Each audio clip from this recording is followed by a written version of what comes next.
Juliet Charlie Flight 2024. Cleared for takeoff. Cleared for takeoff. Juliet Charlie Flight 2024. Going to be a jet sweep. It's going to bounce it to the outside. Uses that speed. Room. Spins off of one tackler. Still on his feet. Still going. Still fellas. going. Touchdown! James Clemens. Yes, sir. Welcome to James Clemens Football on PAS Plus. We'll be back with pre-flight coverage after this. North Alabama Gas District has provided safe, reliable, and economical natural gas service to Madison and surrounding areas of Limestone County for over 40 years. However, accidents and leaks do sometimes occur. If you smell odors similar to rotten eggs or notice other possible signs of a gas leak, such as a fire or explosion, a blowing or hissing sound, or blowing dust or bubbling water, leave the area immediately, avoid ignition sources, warn others, and from a safe location, contact us immediately at 256-772-0227. And remember to call 811 before you dig. North Alabama Gas District, we take safety seriously.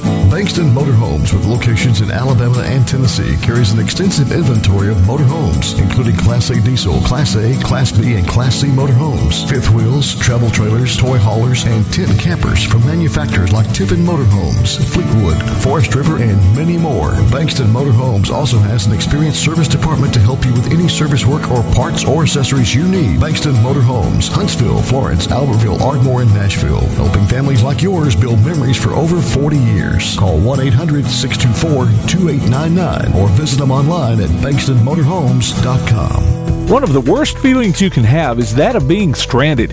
Well, BT's Towing, Tire, and Truck Repair makes that a thing of the past, with 24/7 towing services and roadside assistance in the northern Alabama and southern Tennessee areas. But that's not all. They also offer truck and trailer repair, mobile welding, brake service and repair, new and used tires, and other major and minor repairs. Their name says it all. BT's Towing, Tire, and Truck Repair. For 24/7 response, call 497-8234. That's 497-8234. BT's Towing, Tire, and Truck Repair. Local sports are brought to you in part by Limestone County Commission Chairman Colin Daly. Visit the County Commission page at limestonecounty-al.gov to keep up with what's going on in the county and find out what ranks us in the top 5% in the state. You can also call Colin at 256-233-6400 or on his cell phone at 256-800-4544. Right now on a podcast platform near you, The Wingmen. There's someone on the wing. Something. Join us live every week this football season at Walk On Sports Bistro at Clift Farm on Highway 72 as Kirk Pierce, Johnny Johnson, and Brad Kimbrough talk James Clemens Jets sports. The Wingmen. We're winging it, Jerry. On your favorite platform via the PAS Plus app on your Alexa device by saying Open PAS Plus and online at jcwingmen.net. Welcome to the James Clemens Pre-Flight Show on PAS Plus, brought to you by Taziki's Mediterranean Cafe in Madison. We're back at Madison City Stadium this week as your James Clemens Jets host the Central-Phenix City Red Devils. I'm Tim Lambert. This is where we hoped we'd be as region champs, but after a loss to Austin put the Jets in a tie for second place, we had to wait for Florence to take care of Sparkman, and that secured at least the hosting of round one. James Clemens has never faced a Red Devils team, who this year has only lost to the top two teams in Region 2, Auburn and Opelika. We spoke with Coach Chad McGee earlier this week. Here we are. It's the week of the first round of the playoffs. We get to host at home, Central-Phenix City. And so how's practice been these past 2 days? Nothing. Right off the bat. I think our kids, practice-wise, has been really good. The message for us, obviously, one of our goals was winning the region championship. It's been a little while since I've been on here. Yeah. Comes down, we lost 2 games in the bottom of the ninth, to put it in Coach Johnson's terms. We lose one, they go for 2 and at the end of the game, and certainly disappointing. 1.5 seconds left. 1.5 seconds left. That means less than 5 seconds total between the two games. And then, we lost the region championship game, which, that's what a region championship game should be. Yeah, no, I agree. 2 great teams going at it. They're, undefeated, 8-0, and it's always kind of come down to James Clemens and Austin, and I think the consistency there and the staff and the program and has lent itself to those two teams playing, and obviously good players to help, and just had a heavyweight fight there that we came up on the short end at the end of the game. I will say I am told my kids I'm so proud of the way they responded that Monday to come back out, because after two losses like that, it's kind of easy to kind of abandon ship, and we didn't win the region championship, and but coming back, we have to go take care of business, and we have to get on a bus, and we have to drive over there, and we have to do these things to give ourselves opportunity to be the 2 seed, just because of the way the region stacked up. Super proud of our kids for the way they responded and the way they practiced that week, and really executed really well at Albertville and took care of business like we should have. Well, we talked about that going into that week on the podcast. Like, that's a trap, right? That week, are they going to let down because of the two? Scared to death. The types of games and how they were lost, going into an opponent that you should beat. Like, are they going to let up and just be like, or are they going to come like, I got something to prove this week? And you're right, they showed up. They responded. They responded well in practice, and just having to sit them down and this is where we are now. This is our reality. And in life, you sometimes don't reach your goals, so you have to reset your goals. Right. And you have to redirect your focus. And so now our focus is on, we want to host a playoff game. We have to go take care of this. As disappointing as it is not to win the region championship for their second straight year, and for the seniors to walk out of here with 3 of them. But, I was really, really pleased with our kids to go and execute that way. And, that Albertville team for the first half has given a lot of people in the region fits. It was 7-6 at Bob Jones at the halftime. Like, those kids play hard, and it's always hard when they have nothing to lose because you don't know what they're going to pull out of the bag. Right. So I was really, really happy with our kids, but proud of our kids and proud of our coaches for giving us the opportunity to host a playoff game here, and for Central-Phenix City to have to drive 4 hours to come up here to play. Instead of you having to make a 4-hour trip. Instead of us having to drive 4 hours. And I always think, hosting and is just a special thing for our community and our school. Oh, yeah. To be here and represent Madison in that light. Yeah.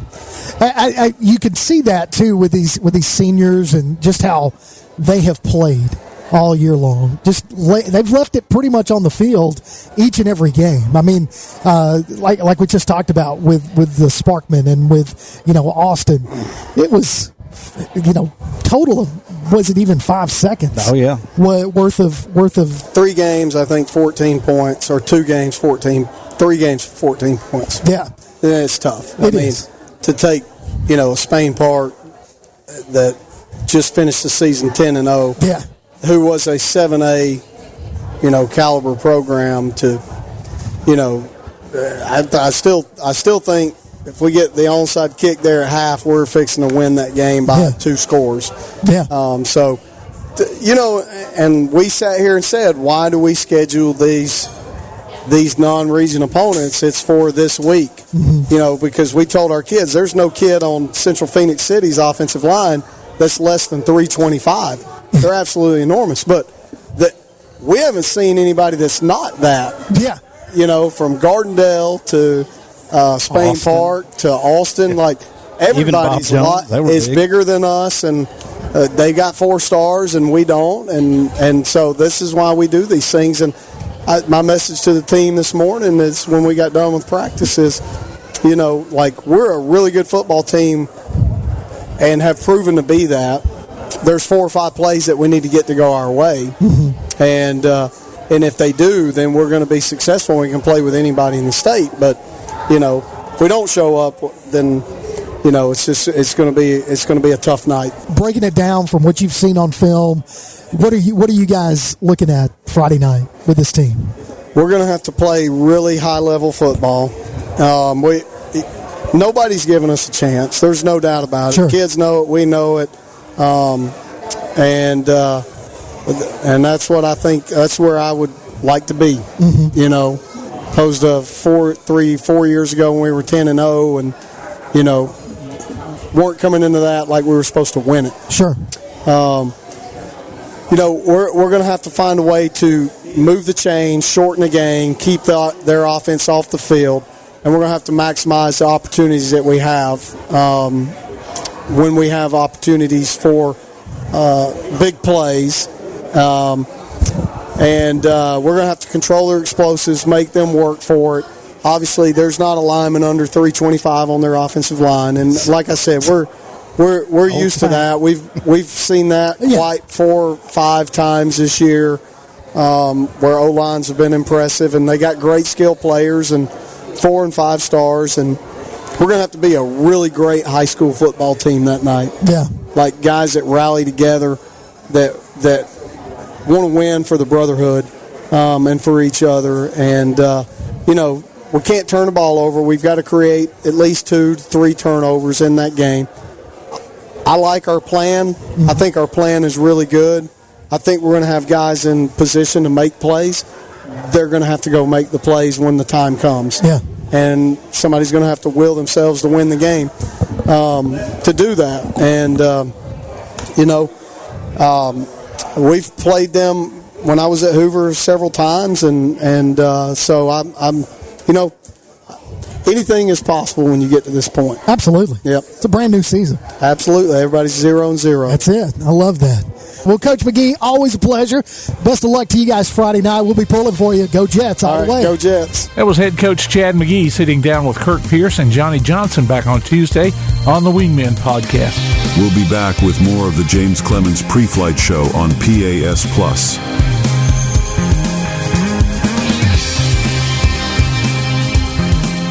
Remember the days when you had that one mechanic you could count on time after time? At Madison Automotive, they believe that the key is building lasting relationships with their customers. Their experienced and certified technicians are passionate about providing high-quality services with honest communication and attention to detail. From routine maintenance to major repairs, Madison Automotive uses top-quality parts and state-of-the-art equipment to ensure your car receives the best care possible. Located at 9075 Madison Boulevard, call 256-772-0760. Madison Automotive.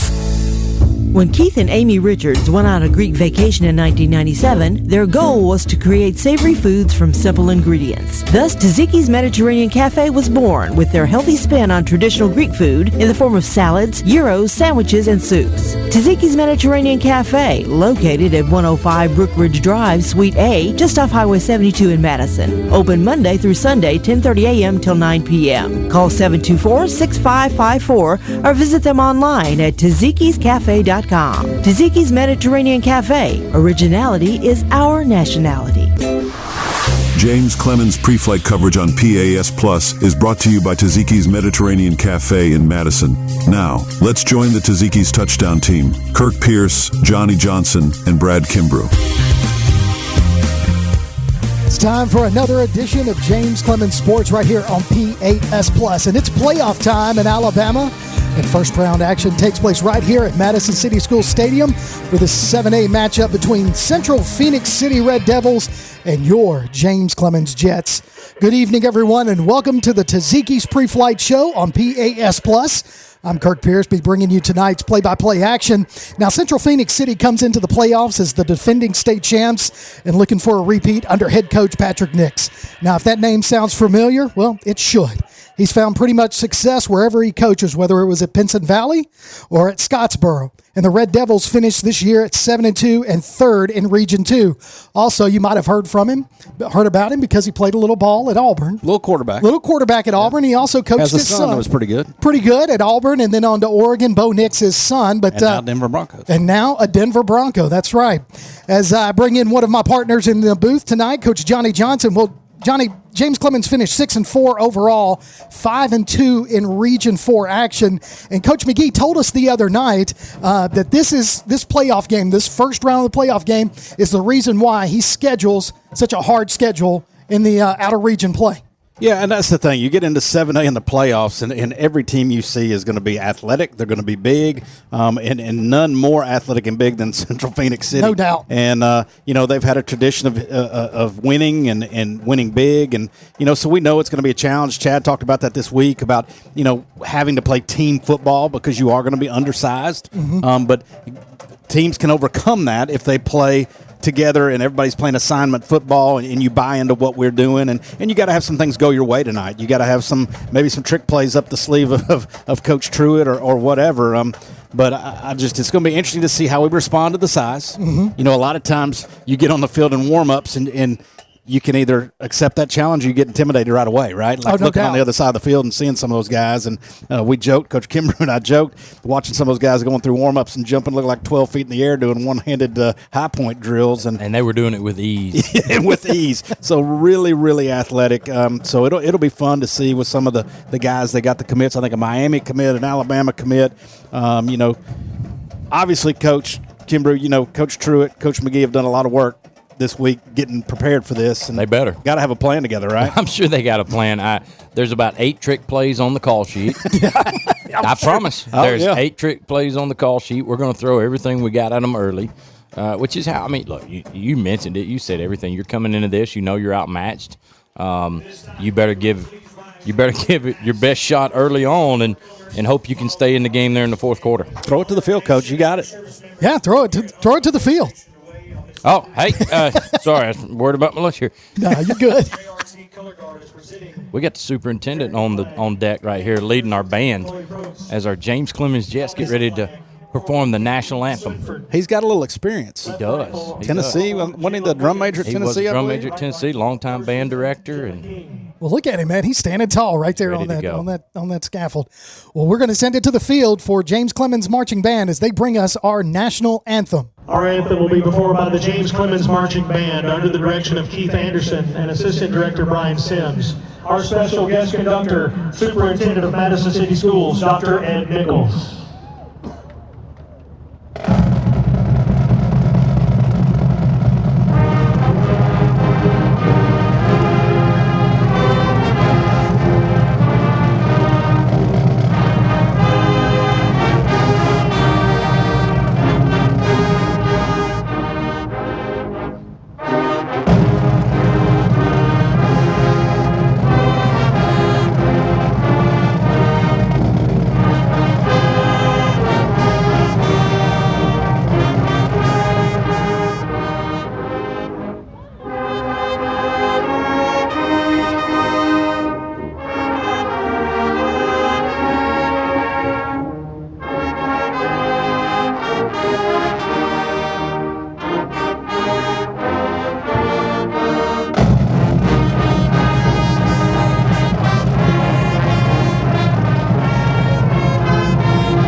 That was the James Clemens Marching Band bringing you tonight's national anthem with Dr. Nichols as our guest conductor. Man, I got to figure out what the hand motions mean. I know they're keeping the time. But every once in a while there's this slash and then a point. Well, I figured out a few of them, like when you close them out. Oh, you close, but Dr. Nichols added some style. Oh, he to that, did. He did. Little flair. Flair is a little great flair. word. Now, Coach Kimbrough, one of the things I wanted to bring up regarding our defense and our secondary, we're going to be facing a quarterback that's very accurate in Andrew Alford. He's got offers all across the state. Some of Troy, some of Samford, all of that. They got a running back, Tristan Williams, committed to Samford. But at wideout, they got Dalen Upshaw, number 5. We're probably going to be calling his name a whole lot tonight. I hope we don't too. But he's a commit to Miami. Now, when you get an offer to go to Miami, there's some speed there. You're probably pretty good. Yeah. So he's probably one of them high point ones a while ago we watched. Maybe. And that's the thing is our secondary has had tough competition all year long, and we've done really well for the most part. But tonight's a different animal. Well, we've done well because we've been putting pressure on quarterbacks. We're not giving quarterbacks a lot of time to throw the football. And then that makes it easier when you don't have to cover guys for a long period of time. When you start talking about athletes like this, you cannot let those guys get behind you, and we've got to continue to put pressure on the quarterback. If he has time to stand back there and look downfield, we could be in big trouble. Well, and it's going to be funny. It's not funny, but it'll be interesting to see the challenge against that offensive line. We've talked about it all week. You've got guys across that offensive line that I think there's one guy under 300 pounds. Yeah. And one's committed to Alabama, and you got all that size, and we got Tank. And Tank's got that name for a reason. Like, he is mean and he is strong, but he is undersized. And you got, that defensive line that's been beat up this year, but you got James Haas that has stepped in and done a really good job. Can they get through that big offensive line and still disrupt people? Yeah, I think the trick there is use Tank to draw a double team every time and then try to accentuate. I was trying to get that out right. But accentuate that. You really use that speed we got on the ends, Or just go through their legs. Yeah, I mean, and that's the key. And from our offensive line perspective, I mean, Central-Phenix City has commits to Alabama. And so we've got a scheme. Our offensive line has been undersized and has played hard all year long, opening up holes for Barry, opening up holes for Gideon, and then giving enough time to where some of our wideouts, whether it was Little or whether it was Ty Doty, and now Lively stepping in. But, of course, Little walking around on the sidelines in a boot tonight. Yeah, that doesn't help. But Lively has kind of stepped up the last few weeks and gotten balls that he hadn't gotten, in the past, and shown some athleticism and speed that we didn't really know, because you have two other guys that were getting all the balls and we're handing off. And if we've got an undersized offensive line, we've got the defense that they're going to put on that front. Can we get the ball out on time in the air and get the ball in Doty's hands? Not as a running back, but as a receiver. Get it in Lively's hands. Achenbach even. Like, I'm sure they're going to press us some and challenge us. They're going to challenge our guys and try to keep us from getting off the line free. What kind of quarterback play will we get to open up those running lanes down the road? And that's been a theme all year for us. But I think the second half has been a little better. But it's got to continue to improve, especially against a defense like this. So you can follow us on PAS Network on Instagram, Threads, and X, and look for the PAS Network on Facebook. We'll keep you updated on scores via ScoreStream tonight and throughout the week. We're going to take a quick break. When we come back, we'll have the coin toss and then kickoff. You're listening to the Taziki's Pre-Flight Show, James Clemens Football, right here on PAS Plus. This has been the James Clemens Pre-Flight Show. We'll be back with first quarter action on PAS Plus.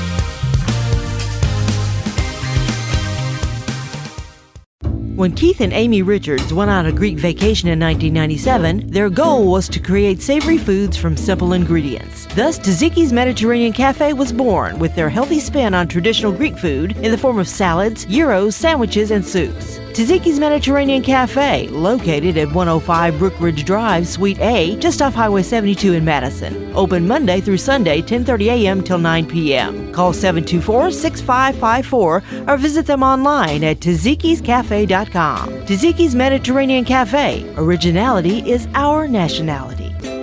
Since 2014, Honest Coffee Roasters has believed that coffee should be both delicious and of the highest quality.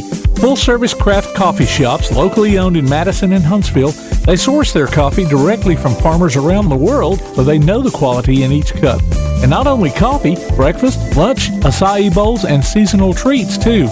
Order online at honesthsv.coffee. Honest Coffee Roasters, located at 92 Shorter Street in Madison and 114 Clinton Avenue East, number 106 in Huntsville. Honest Coffee Roasters.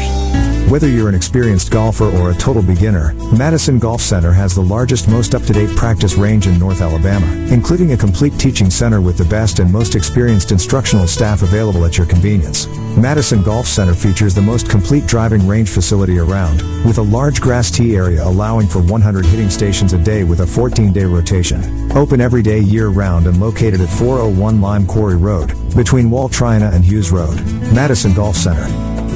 Stick around after local high school football coverage this season as we announce our Lawlers Fans of the Week. Just go to PASnetwork.net and register. Then listen during the postgame show of each regular season game as we pick the winner of a $20 gift card from Lawlers Barbecue.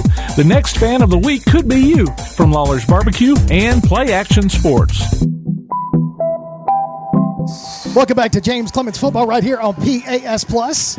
As your permanent captains, just recently named. You know, we had Cam Berry and Tim Coleman. Those were the permanent captains all season long. And then the team voted on 2 other permanent captains, Ryan Bland and Isaac Achenbach. So 4 permanent captains tonight. They went out to midfield. Choices. Yeah, great choices. All 4 of those young men are destined for some success in life. Absolutely. So Central-Phenix City won the toss and elected to receive the opening kickoff. And they just littered all over the field. They sure did. Their run-through deal broke into about 1,000 pieces out there on the field. Yeah. I don't think their fire extinguisher, because there is a little bit of a breeze, and I don't think their fire extinguisher smoke did as well as what they thought. But nevertheless, James Clemens comes out, and they're in their white pants, jet blue jerseys. And here's a new look. They started it last week against Homewood. White helmets trimmed in jet blue. You know, this is the first white helmet I've seen since I've been here. Is it really? We had navy blue when I got here, went to the Carolina, the jet blue, and now the white. You know, it's pretty cool. Next week, chrome. This coach. I'm all over that. So there's actually one at the school. Remember, he brought it to the. Yeah. Oh, that's right. Yeah. So it's actually a shell that sits on top of that helmet. It's pretty cool. And I saw a matte blue one today, a version with. It's pretty cool too. Yeah, with the JC back on the side. That's cool. Yeah, pretty cool. That is cool. Well, now Ortiz is going to line up to give us our opening kickoff in this first round matchup in 7A football. Central-Phenix City, the visiting team, your James Clemens Jets, hosting this first round action right here at Madison City School Stadium. Kirk Pierce, Johnny Johnson, Brad Kimbrough, our producer extraordinaire, Mr. Tim Lambert, bringing you tonight's action from the booth. Way up high. Bird's eye view. Bird's eye view. Don't worry, we got a little delay here because they're not going to pull their knee pads down to cover their knees. Yeah. Good. We got that covered already, guys. Yeah, we got to make sure we get that taken care of. It's always the guy that if he was wearing knee pads, you wouldn't be able to tell. About the official. Yeah, the temperature for tonight going to be in the low 60s. There is a breeze blowing in north to south, and Ortiz is kicking north to south, left to right if you're looking at your computer or your iPhone or whatever it is you're looking at. Your device. Your device. NFHS. Could be watching us there. Could be. All right, Ortiz, waiting on the whistle. There it is as he begins his slow walk for kickoff. I know, it's like a... Just kidding.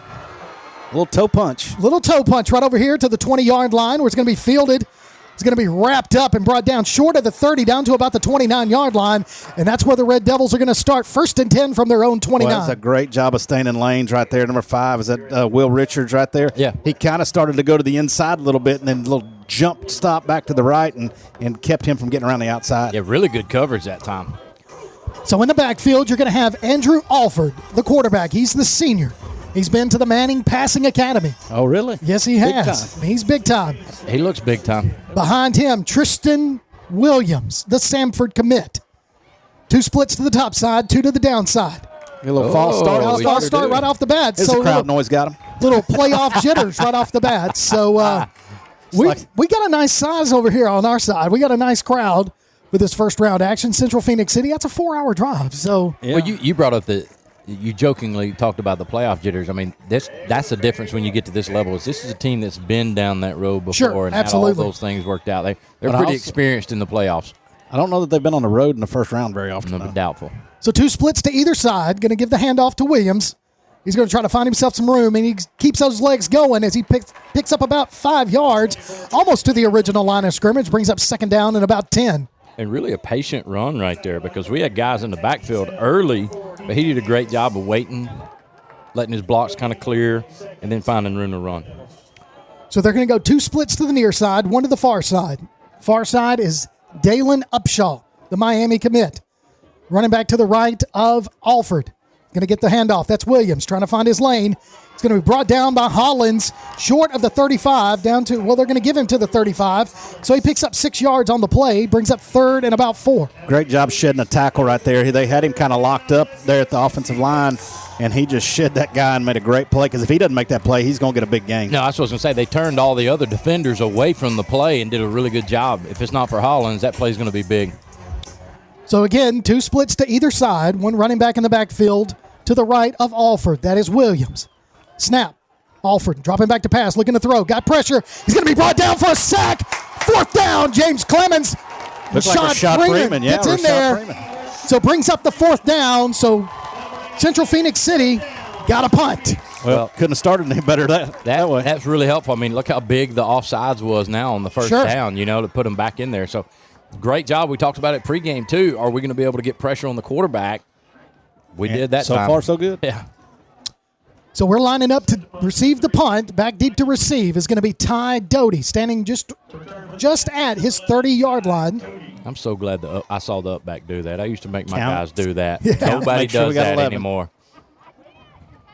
Snap, kick. Don't touch him. Bad kick. It's going to take a bounce. It's going to take a Red Devils bounce past the 40. Down to about the 33, 34-yard line. So 1st and 10, James Clemens, good field position. Yeah, I'm glad I saw him do it because I used to make my punt guys count. And I don't see anybody do that anymore. Yeah, I hadn't seen it. Part of the reason I made them count is because I was afraid I miscounted. Right? Like I'd miscount on the sideline, send everybody out. Well, that was big right there. I jokingly said, don't touch the punter. We had that. Was that the Sparkman game where that happened? We hit that guy? Austin. Austin. I won't forget it. So Ty Doty is going to start at quarterback. He's got A.J. Kelly to his right. 1 split to the top side, 2 to the near. He's going to take the direct snap, keep it himself. Tries to find himself a hole past the 35, down to about the 36-yard line. So a short gain, but a positive gain nonetheless. A big play coming right here. You're calling it. Calling it. Big play right here. This guy's done his homework. He has. Met with the coaches. So Jacoby Gill comes in at quarterback. You've got give me my odds are usually pretty good, Coach. You got good information usually, especially early. So we're going to go trips to the near side, stacked. 3 receivers stacked. Barry in the backfield. Swing pass. We know what this is. Out to number 9, Miles Major. Oh, no. Miles Major throwing it out to Cam Barry. Cam Barry catches it at the 40. Down to the 30. Tries to put a juke move. Still on his feet. Dances out. Down to the 10-yard line. 1st and 10, James Clemens. Beautiful. Cross the field pass from Miles Major to Cam Barry alone. The only downside of that whole thing is it was underthrown. He had to wait so long or he was gone. There's nobody within 20 yards of him. No. But it gave him enough time for that corner to recover and kind of slow him up or he'd have walked in. Hey, we're about to run the ball here. You're like Tony Romo. His the first few times he was in there calling all the plays. So 1st and goal from the 10. Going to fake the handoff to Barry. Going to throw it across the middle. Touchdown! I'm glad to be wrong on that one. Ty Doty with the 10-yard reception to put James Clemens on the board as they strike first. Boy, what a start for the Jets. Yeah. 2 things we haven't seen, right? Double pass that goes back across the other side of the field. All the way back across the field because we leaked that guy out. And then right there, hitting Doty on a slant. We've not done a great job. That's just an easy throwing catch for that slant, and it's not been good for us early in the season. And I worried for a minute because it looked like he stumbled coming out of the cut on that slant. But he recovered. So nice pass there by Gill to Doty. Oh, they called it back. They called it back. The slant? Oh, my goodness. Ineligible receiver downfield. Yep. Wait a minute. How can you do that from the 10? You can't. You can't do that from the 10. That's really tough to do. I mean, unless your center goes out and runs a post. So what that does is takes the touchdown off the board.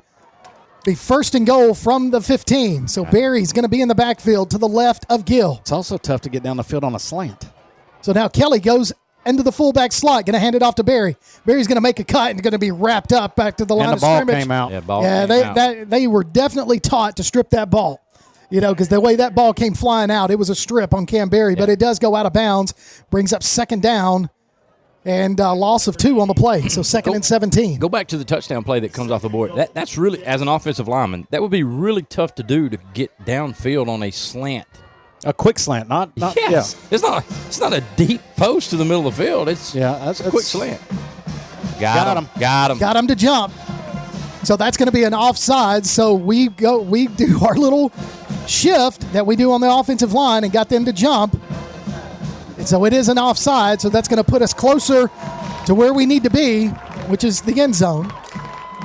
So it's going to be 2nd and goal from the 12. We're getting pretty close to where we were when we started through the slant. Started this, yeah. Just a down. We got lost a down on that.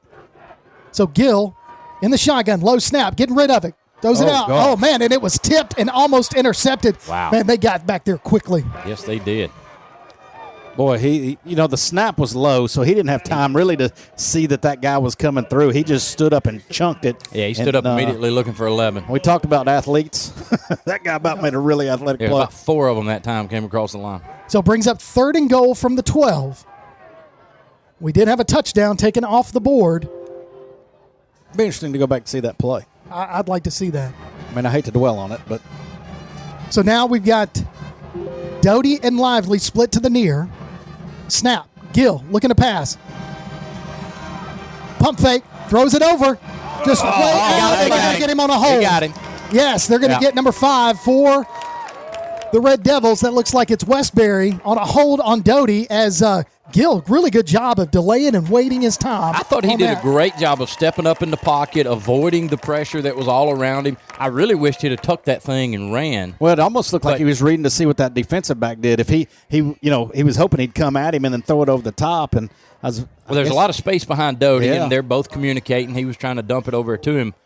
But, yeah, I would have liked to have said, I know he's not the speedster. But he had a lot of space. But he had some space in front of him. Only good thing about it is he did get the hold, and now we got a first down. No, it's still going to say 3rd down, so it's 3rd and goal from the 6. So it's not automatic first down. Because pass interference, right? Yeah. Pass interference would have been. Yes. Yeah. So 3rd and goal from the 6 as Achenbach comes off the field. Now we're taking a timeout. And we are going to take our first timeout of the ball game. Or we got 12 men in the huddle. We're waiting to see. Sure is a delay. Oh, they're resetting the clock. Okay, reset the clock. I saw the whistle. I was getting ready for a Tzatziki's timeout. Achenbach ran off. I thought the guy was counting the guys in the huddle, but he was checking the clock. So 8:29 remaining in the opening quarter. No score. James Clemens, 3rd and goal from the 6. So you got Barry in the backfield with Gill. Doty and Lively split to the top. Now Doty goes in motion from left to right. Gill rolling out to the near side. They got Kelly. Kelly gets tackled at the 1 yard line. A.J. Kelly finally gets the ball we've been looking for. I will say this. I saw him right before the ball game. Went over to him and I said, "Hey, man, get your hands on the ball tonight." Hey, and he said, "I'm going to do it. I'm going to do it." First possession. Hey, we're going for it, boys. You dang right we're going for it. Last game of the year. Can't hold anything back. Is that the quote? 4th and goal from the 1. James Clemens. You got Gill under center. He's going to try to use his entire ball. And he does. He gets in. Touchdown, James Clemens. That one's going to stick. We still hadn't got a sign till right now. You called it before they did. So Gill with a quarterback sneak up the middle for the first points of the game belong to James Clemens. I hate A.J. Kelly didn't get it. I do too. Man, I really wanted him getting in there. I would have gone down there and danced with him. So Ortiz lines up for the extra point. That's almost as good as seeing an offensive lineman score if he'd have got in. Kind of the same. Kick is up through the uprights, and it is good. James Clemens with 7:54 remaining in this opening quarter. Take a 7-0 lead. You're listening to James Clemens Football on PAS+. North Alabama Gas District has provided safe, reliable, and economical natural gas service to Madison and surrounding areas of Limestone County for over 40 years. However, accidents and leaks do sometimes occur. If you smell odors similar to rotten eggs or notice other possible signs of a gas leak, such as a fire or explosion, a blowing or hissing sound, or blowing dust or bubbling water, leave the area immediately, avoid ignition sources, warn others, and from a safe location, contact us immediately at 256-772-0227. And remember to call 811 before you dig. North Alabama Gas District, we take safety seriously. Welcome back to James Clemens Football right here on PAS+.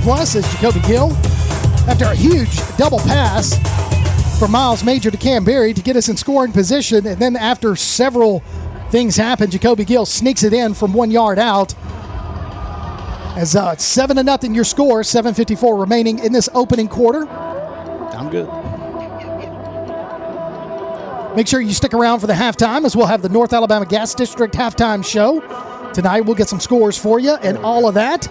As the scoreboard is correct now, 7-0. They had it 2-0. Who's our guest on the halftime show tonight? It's us. We just rocked through it. We're just going to make it happen, Captain. You don't think people are tired of us? This referee just told that guy to pull his jersey down over his back plate. He tried once and just waved it like this, just waved him off, and never did it. So Ortiz slow walks to kick.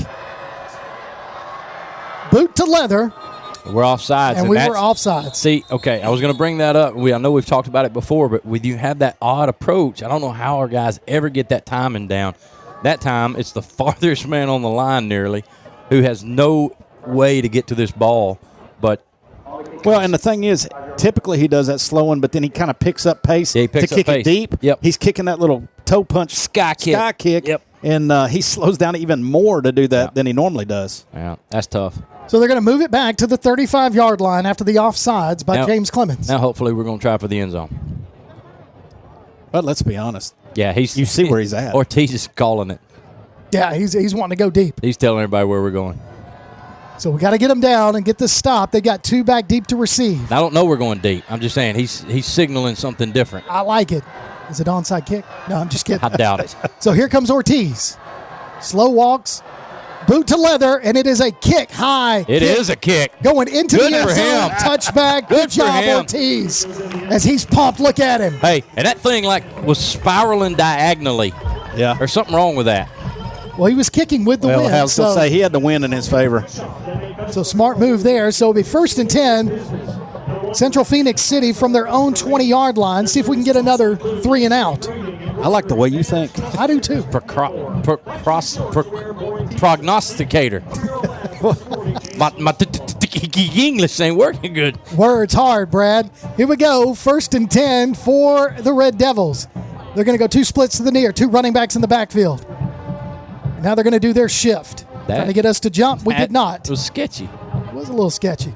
Now they got 1 split to the top side. He moved. They're not going to call it. Going to give it to Williams up the middle. He's going to be wrapped up and brought down for no gain on the play. Guess who? I'll tell you. But Collins. That looks so much like what we're used to seeing Nate and Bambi do. Reach out and pull that guy down. Use your strength when your body's out of position to really pull that guy down. Coach McGee talked about it Tuesday. What a motor that guy has. Oh, man. Every play. We've brought it up several weeks. Just the motor that he has, he goes hard.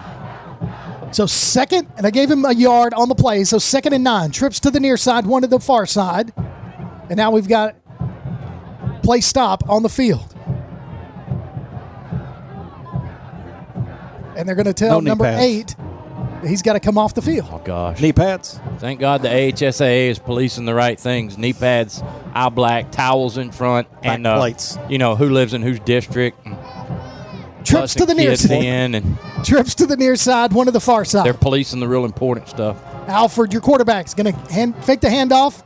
Going to throw it out to the receiver. That's Upshaw. Upshaw, the Miami commit, gets it all the way past the 30, down to about the 31. We did a pretty good job of corralling him. Got about 3 guys around him because that's the fear, right? Is you get him in open space, 1-on-1, and then he's gone. Well, look, we had him corralled, and he still almost got to open space. Yeah, that's right. So he does pick up the first down on that 8-yard reception. Just 1 week at home, I'd like to have a guy spotting the ball that can get in and out of the way quick. I've had him behind home plate. They reset the clock, and it's ready. Is he wearing his gear now? I'm not saying anything. So waiting on the clock to start, the play clock. I'd like to get some good calls this year. He's the greatest umpire that's ever been on football or baseball field. Yeah. Because he is the umpire right now, right in that position. Yes. So play stoppage is due to the fact that the play clock was not going, so they're going to keep it on the field. Going to hand it off to Williams. Williams trying to find a hole. Man, he hits that quickly. Gets to the 35, brought down at about the 36-yard line, so a nice pickup of about 5, maybe 5.5 yards on the play. Well, I want to credit Hayes Harrison for the stop on that one because he came up and took the lead blocker on, but didn't just run with him. He kind of pushed him back into the running back, and that allowed other guys to come and make the tackle. Man, great pursuit. I mean, you had guys that looked like, we got 1 on him, then a second, and it still looked like he might get away. Then here comes a 3rd and a 4th. So great pursuit by our guys. So they're going to have 2 running backs in the backfield along with Alford. Check that. Yeah, now they check out of that. Go two splits to the near side, 1 to the far side. Williams, Alford in the backfield. Going to hand it off to Williams. Williams hits that hole and goes. And he is quick as he goes past the 30, 20, 10, Touchdown, Red Devils. Yeah, watching the blocking scheme, that was almost like wedge. Yeah. Right? I mean, we're just going to cave everybody in and let our running back find a crease. And, man, he did. And I wasn't paying good attention, but I guess maybe we walked some guys up on the outside and left a hole in the middle. I don't think we did anything abnormal. We just he found a crease, and the middle of the field's open, and he just outruns everybody else. Yeah, so he went 66 yards. Nobody. Untouched. Well, and I guess when they split those receivers and shifted out of that, all our DBs went out to the outside. Yeah, I got what you're saying, yeah. So 66-yard touchdown run for the Red Devils as they try to tie it up with the extra point. We're just baiting them in. Kick is up. It dings off the upright, but falls in the correct direction. Some guys have all the luck. They do. 6:12 remaining in the opening quarter, all knotted up at 7 apiece. You're listening to James Clemens Football on PAS Plus. Local sports are brought to you in part by Limestone County Commission Chairman Colin Daly. Visit the County Commission page at limestonecounty-al.gov to keep up with what's going on in the county and find out what ranks us in the top 5% in the state. You can also call Colin at 256-233-6400 or on his cell phone at 256-800-4544.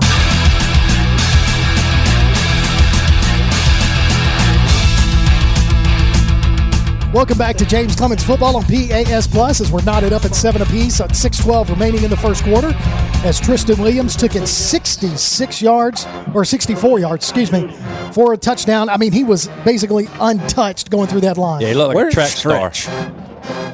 Where's Stretch? I don't know. Do we know if he got 64 yards or not? We will later if Stretch is here. I can tell you he got 64 because where the ball is. Oh, I know. I was just playing, really. So they line up to kick off, back deep to receive, Ty Doty. I bet they don't kick to him. No. Probably kick to Lively. I'd be okay kicking to Lively. Early in a tie game. Yeah, we'll be okay with that. But what I'm saying, early in a tie game, they know what Ty Doty is capable of. They've called around. They've asked around. This is a different kicker than kick the extra point. Yeah, it is. It's number 18. It's their long-distance guy. I was going to say, they're cool like that. He doesn't walk up to it. So he's going to kick it too, Doty. Yeah. It's going to take a bounce and roll out of bounds. So James Clemens will get a good spot there on that penalty. Now, Tailgate Talk gives you a chance to howl with the Havoc this hockey season. Go to tailgatetalk.net and enter your name for 2 tickets to see the Huntsville Havoc. Winners will be announced during Tailgate Talk on Saturday mornings at 10 on 1080 AM WKAC. First and 10, James Clemens from their own 35-yard line. All right, Kimbrew, what we got coming here? All right, one of two things. You're going to see wide zone, or you're going to see another trick play right out of the gate. Well, they got A.J. Kelly in the backfield. That's different. So Barry to the left of Gill. He's going to shift out of it. So now Doty goes in motion. Handed off to Barry. Barry's going to be met in the backfield. Spins out of that. Now he's got nowhere to run. Still on his feet, but then all of a sudden a bunch of white jerseys say, we'll take this. And they take it over and put us back there for a loss down to the 20-yard line. So a 15-yard loss there brings up second down and a long way to go. But that thing did not start well. I mean, the snap was on the hip of Gill, and he's trying to get the handoff around. Everything kind of developed too slow. It's like we got a personal foul, but didn't get we need the down back. Yeah. So now we shift and got him to jump again. That'll help. Yep, that'll put us back. At times, guys, that's been our best offensive play. Absolutely. Look at Tim. Tim's not even moving until they come up and ask for the ball. Disciplined. He's very disciplined. So it's going to move us to the 30-yard line. So it'll be second down and 20 as opposed to 25. If we can run that play 2 more times, we'll have first down. Right where we want them. So Doty split to the top side. Lively splits in the air. Going to hand it off to Gideon. Gideon trying to find a hole. Puts his head down, gets down to close to the 30-yard line. Short, about the 29-yard line. It's going to bring up third down and long for the Jets. What Coach Johnson meant to say is if we did that 2 more times, we'd be back to the original line of scrimmage. Sorry. But we still wouldn't have. Still a long way. Yeah. The other yard marker, the first down marker is behind this window frame. Oh, yeah. I just saw the one. Thought, we're almost there. So trips to the near side. Looks like it's Miles Major and Lively and Doty. Going to fake the handoff, looking to pass. Gill's got to get rid of it. He throws it. It's a dump pass. There's a hold right there. Thank you very much. Don't call pass interference. Man, he was all over Cam Barry's back, holding on to the jersey, and finally got the penalty flag. So it's a hold on the defense. So we're going to get pass interference. Oh, that is because the ball was in the air. Okay. I think he didn't get him on the hold because he's in front of him. He got him on the slap over the top. That's probably accurate. Yeah, him coming, reaching in the way he did. Yeah, what the we hold got to was see was the hold around his back of his back plate and the side of his jersey. The referee couldn't see that, but he did see the slap over the top. Which, you know what? If they're teaching it that way, that's really smart. Oh, absolutely. On these defensive secondary guys to hold that jersey on the back side. You see it in the NFL all the time. Constantly. So 3rd and 1 after the pass interference penalty. So looking to get a first down. All we got to do is get across the 45-yard line. Nothing to it. So you got Barry and Gideon in the backfield. Gill under center, going to keep it himself, push his way forward. He's going to get the first down, still on his feet. Finally, they're going to give him about 3 yards on the play, so he gets past the 45, down to about the 47. So 1st and 10, James Clemens. Well, that's something with Gill you can do because he's got some size to him. You know. Oh yeah. And we tried that. I think we got stuffed earlier in the year with Evers. I believe. Yeah, back Evers there, would do a good job of leaking. You know. Yeah. But with Gill, you got a little bit of size at the quarterback position. So Doty and Lively split to the near side. Barry in the backfield. He's behind Gill as Gill is in the pistol. We're signaling one of those 492 combinations. So they have a Coach four-man McAfee. front. Look at him coming. And we raised up. Come on. Is that Micah? And we raised up. You know, the guy in front of him flinched. Yep. And it made him flinch. Kind of rocked back. Yeah, so it's going to be a false start on us. He tried to play it off. Did you see him? It wasn't Micah, by the way. No, it was not. That's Yeah, it's all right. drawing a blank. Derek Thomas. Derek Thomas. I've got it. That's the one I should remember. Derek Thomas, who rolled Coach McGee Coach up McGee in practice the other day. Yeah. That's who got his knee that day. That's right. That's not on film. So Lively and Doty split to the near side. Looking to hand it off to Barry. Barry hits that hole hard. There we puts go. his head down. Still on his feet. Past the 50. Down to the 49. Now they're going to say his knee touched short of the 50-yard line. It's a good run. So really hard run there by Cam Barry. And we haven't seen Cam run like that the last several weeks. A lot of the year, he's been in that fullback position. His biggest play has been the trap or lead blocking for MJ. But good to see Cam still running hard. So he's going to stay in the backfield along with Gill to the left of Gill. Now Kelly goes in motion. Snap. Handoff. Delay. Barry hits that hole.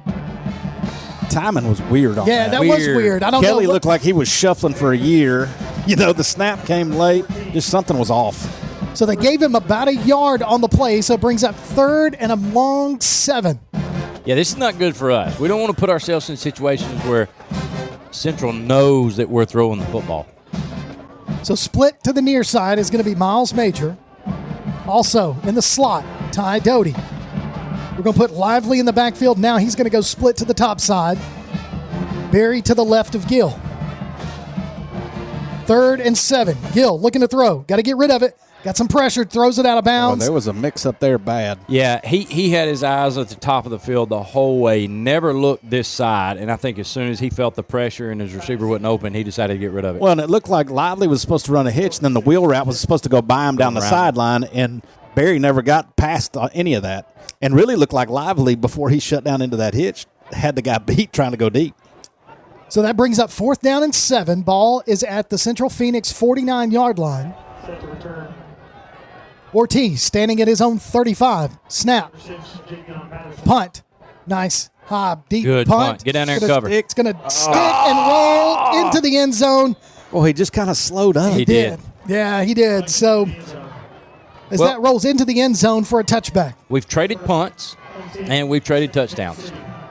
So we got all of that out of our system. Nothing game. So let's just go ahead and get an interception right here. A pick six, do something, get the ball back. Well, we've been known to pick one off, and we've been known to return it. So 1st and 10 for the Red Devils from their own 20-yard line. 2 splits to the near, 1 to the far side. Williams and Alford in the backfield. Andrew Alford, 6'1", quarterback, senior.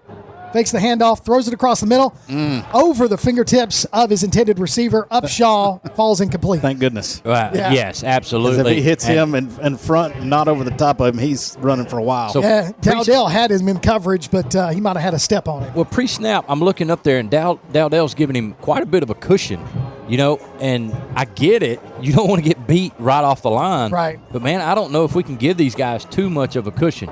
So empty backfield, looking to throws it across the middle. Oh! In and out of the hands of William Richards, the free safety, as he had himself an interception right there. Man, that's twice now that we've kind of pressured the quarterback into getting rid of the ball early. And, man, we've had chances to pick it off.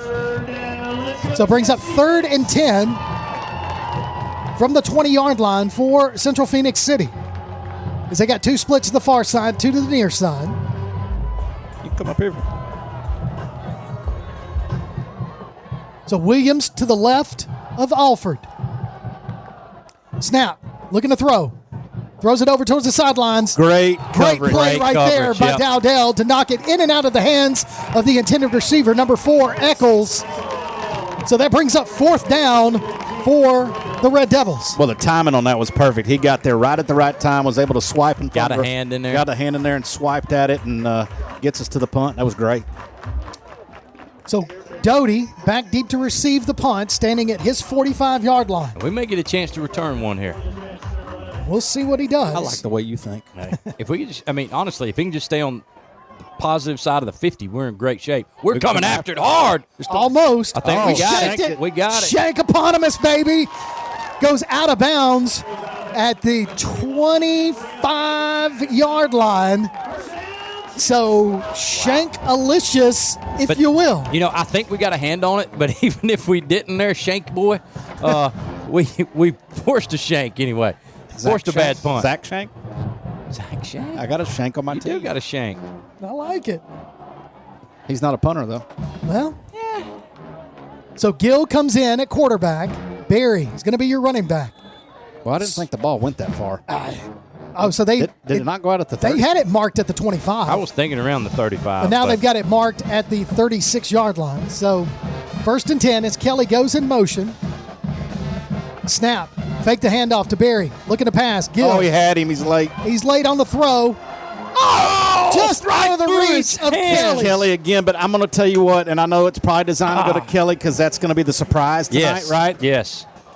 But he had Lively wide open in the middle of the field. He probably had 5 yards on the defender on the post. Well, they almost did not cover A.J. Kelly. The safety is having to sprint to try and catch up to Kelly at the corner of the end zone there. We've not thrown to him. Because we've not thrown to him but once, and it was tonight.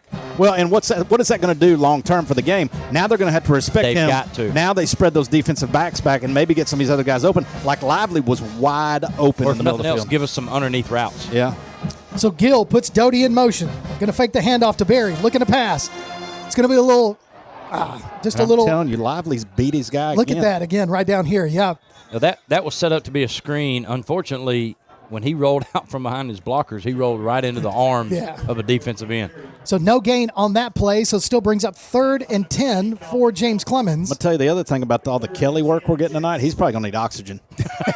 That guy's not running down the field that far all year. Yeah, all he's been doing is blocking all year. Man, he laid out for that ball at the end zone, and it just went You think right that senior through wants to win? Absolutely he does. So we're going to go trips to the near side. Got Barry in the backfield. Now we're going to put Lively in motion. Fake the handoff. Looking to pass. Got to get rid of it. Got pressure. Throws it. Lively with the catch. Tackled out of bounds inside the 10-yard line. First down, James Clemens. And that was a broken play. Have happened. That's right, because he and Achenbach made contact trying to cross each other. The timing was really off, and they both had to check up to kind of clear each other. But somehow Gill finds him right at the sideline. What we've seen from Lively, just being that third receiver, now he's kind of stepping up, being the 1 or 2 on this because of Little being out. But, man, what good. He's got some great hands. And I'm telling you, he has been open a lot. So now we're going to go 1st and goal from the 10-yard line. Going to hand it off to Barry. Oh, the ball goes down on the ground. Gill jumps on it. And looks like Central-Phenix City saying that they've got it. So it was a bad handoff between Barry. It looks like it was a read option. So it's going to bring up 2nd down, but a loss on the play of about 5 yards. Yeah, it looked like it was an option. Maybe Gill was trying to pull it, but I'm going to be honest with you. If he handed it off, we may have scored. So right there, 2nd and goal from the 14-yard line. We got lucky that we got that back. Yeah, because we did. their guy. He's right and on. we're lucky that that Gill got up healthy because that guy went after that ball with reckless abandon and hit Gill hard. So Major is going to split to the near side. You got trips to the top side. And now Barry goes in motion. Gill looking to pass. Got to get rid of it. Pockets collapsing. Throws it off his back foot. In and out of the hands. Pass intended for Achenbach, but almost picked off right there. In and out of the hands of the defender. Unfortunately, 2 defenders got a hand on it. Achenbach never did. So brings up 3rd and goal from the 14. So he forced that one. Yeah, no, I mean, he did. I mean, he forced that. Achenbach's a big target, easy to find with your eyes. You want to throw that thing just in a little there. floated. But I think if you float that one, well, the you only get over problem the if he floated it, might have got Achenbach's back broke. Yeah, because the safety was coming up hard over the top. Yeah. There was just too many people in that area. So Barry to the right of Gill. Now Doty comes in motion from left to right. Now we've got trips all on the bottom. Gill rolling to the near side. Throws it off his back foot for Doty. Doty almost a spectacular one-handed catch at the goal line. Falls incomplete. Brings up 4th and goal. You know, you brought up Lively earlier, getting open quite a few times. A lot of that has to do with the respect that they're showing number 11. Oh, absolutely. Yeah. I mean, he's got a safety overhanging. He's getting front man defensive coverage. So now we've got Ortiz coming in for the field goal attempt. Looks like it's going to be about a 32-yard field goal attempt with the wind to his back on the far hash mark. So he's got himself a little bit of an angle. Lively the holder. Coleman the snapper. It's gonna be a reverse. It's Ortiz. He's got a clear path. Touchdown, James Clemens. Touchdown, James Clemens. Anthony Ortiz takes it in from 22 yards out. Hey, there was no walk approach to the end zone that time. He was full speed. Hey, he's like, I need a kicking block. Give me the kicking block, guys. Give me the kicking block. He's normally the one that takes it out there. Look at this. He's gonna put it on. He's just gonna go off the grass. He's gonna go bare grass on this one, which is what they normally do. Well, at the higher levels. Lively. Not in high school. Snap, kick, up. It worked. And he extra nailed it. point is good. 14-7 with 56 seconds remaining in this opening quarter. The T was at the 22-yard line. Still back there. We're going to take a quick break. I got to get a breath here. You're listening to James Clemens Football on PAS Plus. The AHSAA reminds fans that we all play a role in the education of our students. Parents, fans, and people in the community all set an example for students, whether they are aware of it or not. Help set a positive example in everything you do, both at the games and in your community. Good sportsmanship is what sets your school apart. A public service message from the Alabama High School Athletic Association.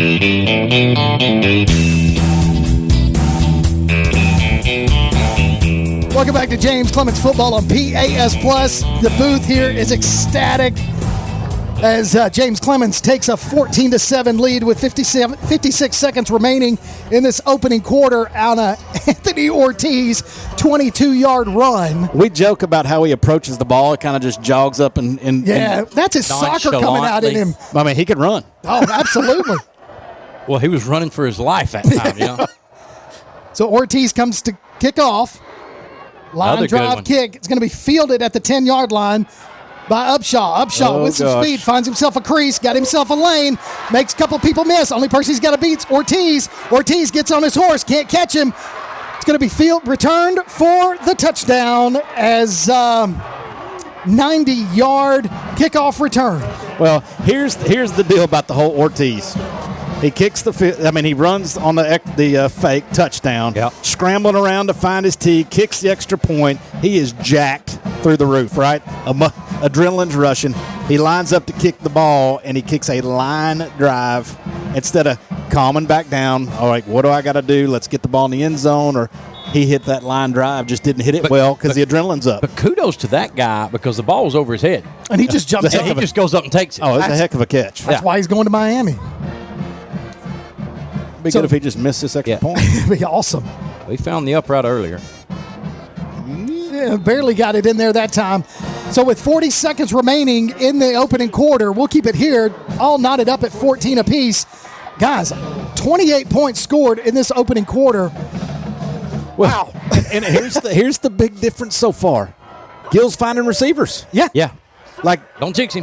No, I'm just saying all year we've been waiting for that and talked about how our running game was so good early because they had to respect that. And then the last half of the year, it's kind of bogged down. We hadn't scored as much, hadn't played as well. Now, all of a sudden, this is the offense we've been waiting on. Yeah, there's a passing game. And watch out second half with the run game if that keeps up. That's exactly what I was thinking. If we can keep some fresh legs under both those backs, we can really control the clock the second half. So stick around for the Bankston Motorhomes post-flight show as we announce our Mellow Mushroom Player of the Night. Our featured jet will get a gift card from Mellow Mushroom, and I happen to be holding it in my hand right now. There you go. We got to watch Kirk. He may end up at Mellow Mushroom. You never know. You never know. So Ty Doty back deep to receive the kickoff. All right, we traded punts, we traded touchdowns, and we've traded special teams big plays. That's it. So we're knotted up at 14 with 40 seconds remaining. There's a chance. Well, that's the last game of the year. You can't hold anything back. So here we go. Last game of the year if you do hold anything back. Yeah, that's true. 100%. Oh, yeah, that too. So Central-Phenix City lining up to kick off. Ty Doty back deep to receive. You've got Lively and Major as the upbacks. A little bit of a sky kick. It's going to be fair caught at the 33-yard line by MJ Gideon. Good job, MJ. So Gideon making a smart move there by making a fair catch. So it'll be 1st and 10, James Clemens from their own 33-yard line. Dude, I am digging these candy apple red helmets. Oh, I mean, it's a good look. I mean, it's not as good as JetBlue. No. I like the way you said that candy apple red. It is candy apple red. It's like a car paint. Yes. You know? Yeah. Glossy finish, but you know that like a candy apple gloss. Yeah, for so sure. what he's talking about, the helmets for Central-Phenix City. Candy we're apple not red. wearing candy apple. Makes me want to go to the fair. Oh, they've got gray pants and white jerseys with red, candy apple red numerals. 2 splits to the near side. Doty's going to keep it himself. Gets met at the line of scrimmage. That's a no-go. He's going to be brought down for no gain on the play. 2nd down and 10. And he got met by about 4 As his Red helmet, Devils. Yeah, his helmet pops off on that one, too. So he's got to come out for at least a play. 32 seconds remaining in this opening quarter. Man, we're still in the first quarter. I know. So much has happened in this first quarter. Who we got up here with us? Tell everybody who you are. My name's Slate. Slate? What's your last name? Bassett. Good to meet you, man. So you going to take over for me real quick? Yeah. So go ahead right now. 2nd down and 9 for the James Clemens Jets. Go. Let's see what they can do right here. I like it. I like it. He's got my job already. He's got Brad's job. Brad doesn't even know what to do now. Yeah, that's right. So James Clemens is going to take a timeout. It'll be their first timeout of the ball game with 11 seconds remaining in this opening quarter, and that takes us to our timeout with Tzatziki's. All you got to do is go online to pasplus.net, enter your name for timeout with Tzatziki's, and listen during the first timeout of each James Clemens game as we announce the winner of a gift card. Actually, it's not a gift card. You know what it is? It's a chicken dinner for 4. It's a family feast. At Tzatziki's. Oh, that's good. It is good. It is good. Tzatziki's Mediterranean Cafe just off of Highway 72 in Madison. And tonight's winner is Heather Carpenter. What do we say to Heather? Congratulations, Heather. There you go. Congratulations, Heather. You are our timeout with Tzatziki's winner. You win a family feast chicken dinner for 4 from Tzatziki's Mediterranean Cafe just off of Highway 72 in Madison. This guy's a pro. He is. Hold on, I got to here. Look right here. 11 seconds remaining in this opening quarter. 2nd down and 9 for James Clemens. 1 split to either side. Looks like Major on the top side. You've got Lively down at the bottom. Barry in the backfield along with MJ Gideon. Gill in the shotgun. Takes the snap. Looking to throw. Got to get rid of it. Pressure a little bit high. Oh, no. Picked off the fingertips of MJ Gideon and then into the hands of the defender for the first turnover of the night, and it belongs to Central-Phenix City. He could have, if he threw it lower, he would have had a good catch. 100% if he threw it just a little bit lower because he overthrew his receiver. I like that. See? Not only is it going to be our replacement, maybe Applebee's tailgate talk. I tell you, Tim, we got to bring this guy in. All right, so after the turnover with 0.8 seconds remaining on the first quarter clock, all knotted up at 14 apiece as the Red Devils line up with trips to the near side, 1 split to the far side. Shotgun, handoff, fake, double pump, looking to throw it deep. He's got to get rid of it. Boy, had good coverage. He does. We do. Now he's been stuck low as Harrison comes in there along with Tank. And they said, not today, my friend, as we wrap up the first quarter, all knotted up at 14 apiece. You're listening to James Clemens Football on PAS Plus. If you're looking to make your business stand out, save yourself some time and make Apparel Lab in Madison your first call. Apparel Lab will help you grow your brand with custom t-shirts and hoodies using their unique direct-to-garment printing. Laser engraving can put your design on mugs and tumblers. Plus, they can help with custom-designed hats, stickers, banners, signs, decals, and much more. Apparel Lab. Call 344-4656 or visit them online at apparellab.inc and on Facebook and Instagram. Located in the Madison Mall Shopping Center on Old Madison Pike. Apparel Lab. Keep up with local school, travel, youth, and amateur sports throughout the week with the Play Action Sports Update. Listen weekday mornings at 7:30 and weekday afternoons at 1:30 and 3:30 as we bring you the latest scores, news, and announcements from Limestone County and surrounding communities. That's the Play Action Sports Update 3 times a day, Monday through Friday on 1080 WKAC. Welcome back to James Clemens Football right here on PAS Plus as we start second quarter action, all knotted up at 14 apiece. But the Red Devils in James Clemens territory after the first turnover of the night was an interception. Well, our receivers are having a hard time finding space. Yeah. And what I mean by like our routes are kind of just meshing on top of each other too much. And when you run multiple routes, 3, 4, even 5 receivers, that space is so important. And then the timing is so important for everything to work, and you draw the eyes of the defenders where you want. And right now we're just getting tied up too much, and Gill's having a hard time finding guys. And he's getting pressure quick. He is. He's getting pressure from both ends coming around, getting around our blockers. All right, as we start the second quarter, it's second down and 9 to go. Hand off up the middle to Williams. Williams hits that hole fast, held on by number 5, Richards, but not before he picks up glad he held on. Yeah, if you're talking about by fingertips, he held on and gave us time to get other guys there. If not, he had a lot of space. Not so sure he didn't latch his hand onto the belt loop just a little bit. May have. Yeah, and that's almost like a delay. Yeah. You know what I mean? It just wait, and then the late handoff. It's almost like he's reading to hit somebody on a slant, possibly, or down the seam. It looks like it's going to be or something like that, and then you get a delayed handoff, and the running backs had time to see where that crease is going to be. So 1st and 10 off of that run. He picks up the first down. Well, they got guys moving everywhere. Boy, they do. I'm telling you, they've moved several times up front, and it's not been called.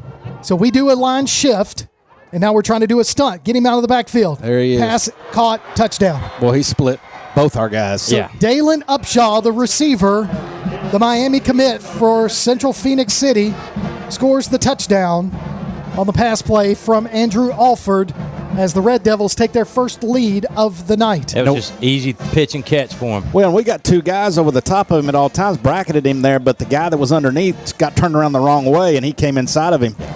Well, he's not a small receiver either. He's listed at 6'2", 190 pounds. Oh, yeah, he's a good-looking athlete. So they line up for the extra point. Snap, kick, up. And that one is a lot better than the previous. I'll tell you what, that kick looked like a 6-iron shot. I mean, he took a divot out of the turf down there with it. Almost perfect little form. So with 11:21 remaining in the first half, Red Devils with a 21-14 lead over James Clemens. Also, just want to recognize our veterans, everybody listening tonight. If you are a veteran, we want to thank you for your service to our country. Absolutely. As this is Veterans Day weekend, Veterans Day being Monday. We also recognize during the shift in quarters, we recognize the veterans here and also our junior ROTC, our future veterans. And just again, want to thank everybody for their service to our country. From the bottom of our heart. Absolutely. Without you, we wouldn't be able to do what we're doing tonight. No, living in the greatest country on earth. Let freedom ring. Here we go. 11:21 remaining in the opening half. Back deep to receive, Ty Doty. As I guess he was drilling into that tee, that ball. The kicker. So now it's there as he walks off where he's going to start from. Here we go. Central-Phenix City with their first lead of the night. High end over end kick. Now that's a good kick right there to Doty. Doty's going to touch it back into the end zone, going to run it on out. Gets to about the 20-yard line and nothing more. So a 20-yard kickoff return there by Ty Doty, and that's where James Clemens will start. 1st and 10 from their own 20. Yeah, it's like you didn't know whether or not to return that one at first. You know, the reception or the took him back into the end Well, zone. he got that wind at his back, and that ball carried a little further on him than he thought.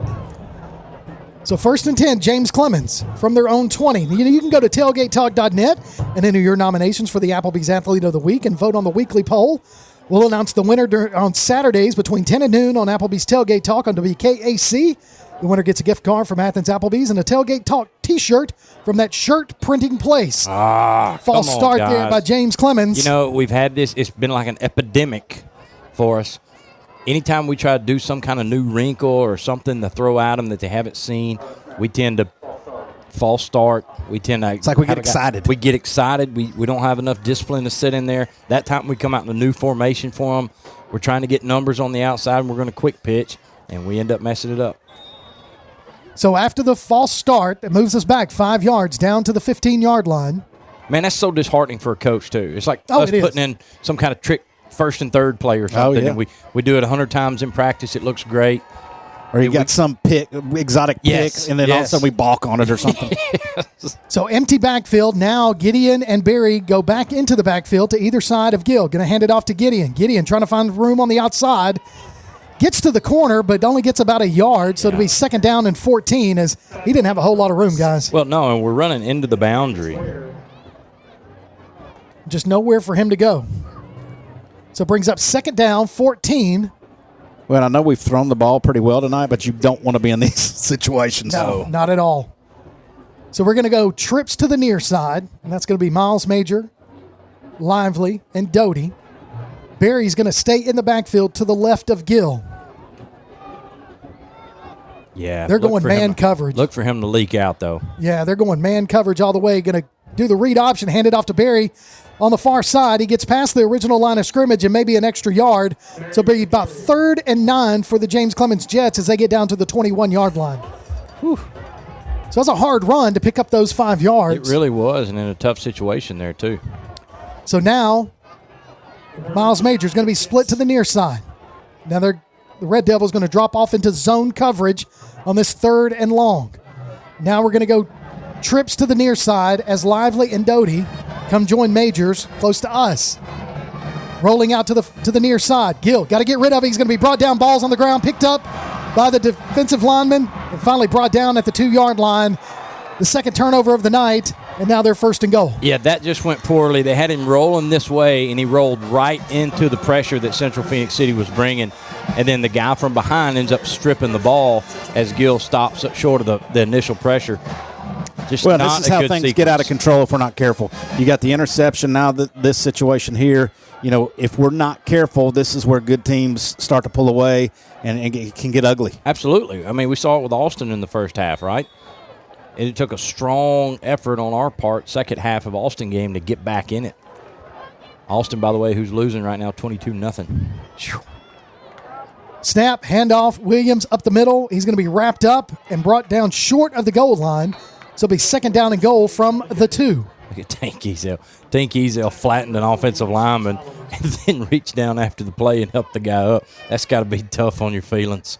I mean, here, I just abused you. Let me help you back to your feet. Athens on top of Homewood, 21-14 in the 2nd quarter. Good for Athens. Oh, man, Slate's fired up about that. So 2 splits to the near side. Going to hand it off to Williams again on a counter. He's going to put his head down, get in the end zone, touchdown. Yeah, that one was too easy. So Red Devils turned 14 points off of 2 turnovers in a row. Well, that's what good teams do. They capitalize off turnovers. Well, and really the big thing is that turnover was inside the 10. Yeah, that's huge. So really set them up for that. Now, as an offense, you got to respond. We can't go like a quick 3 and out or something like that and let them go up 3 touchdowns. We really need to respond and put a drive together. Yeah, we've got to. You got to believe that Coach Truitt's down there telling those guys, we've been in this position before all season. Yeah. Against Austin, and other teams, we've had to come from behind. So this is not unusual for us. This is not unfamiliar territory, if you will.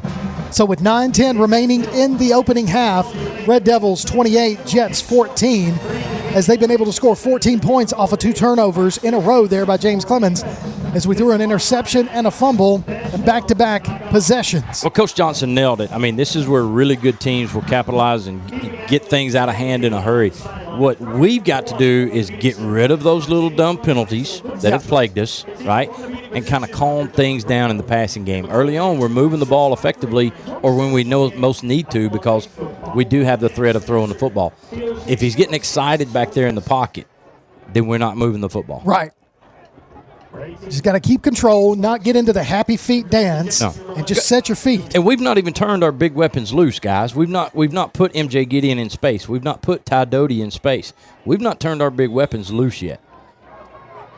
Well, if we're going to do it, now's a pretty good time. Now's a pretty good time. I mean, you don't want to hold back too long. No. So Ty Doty back deep to receive.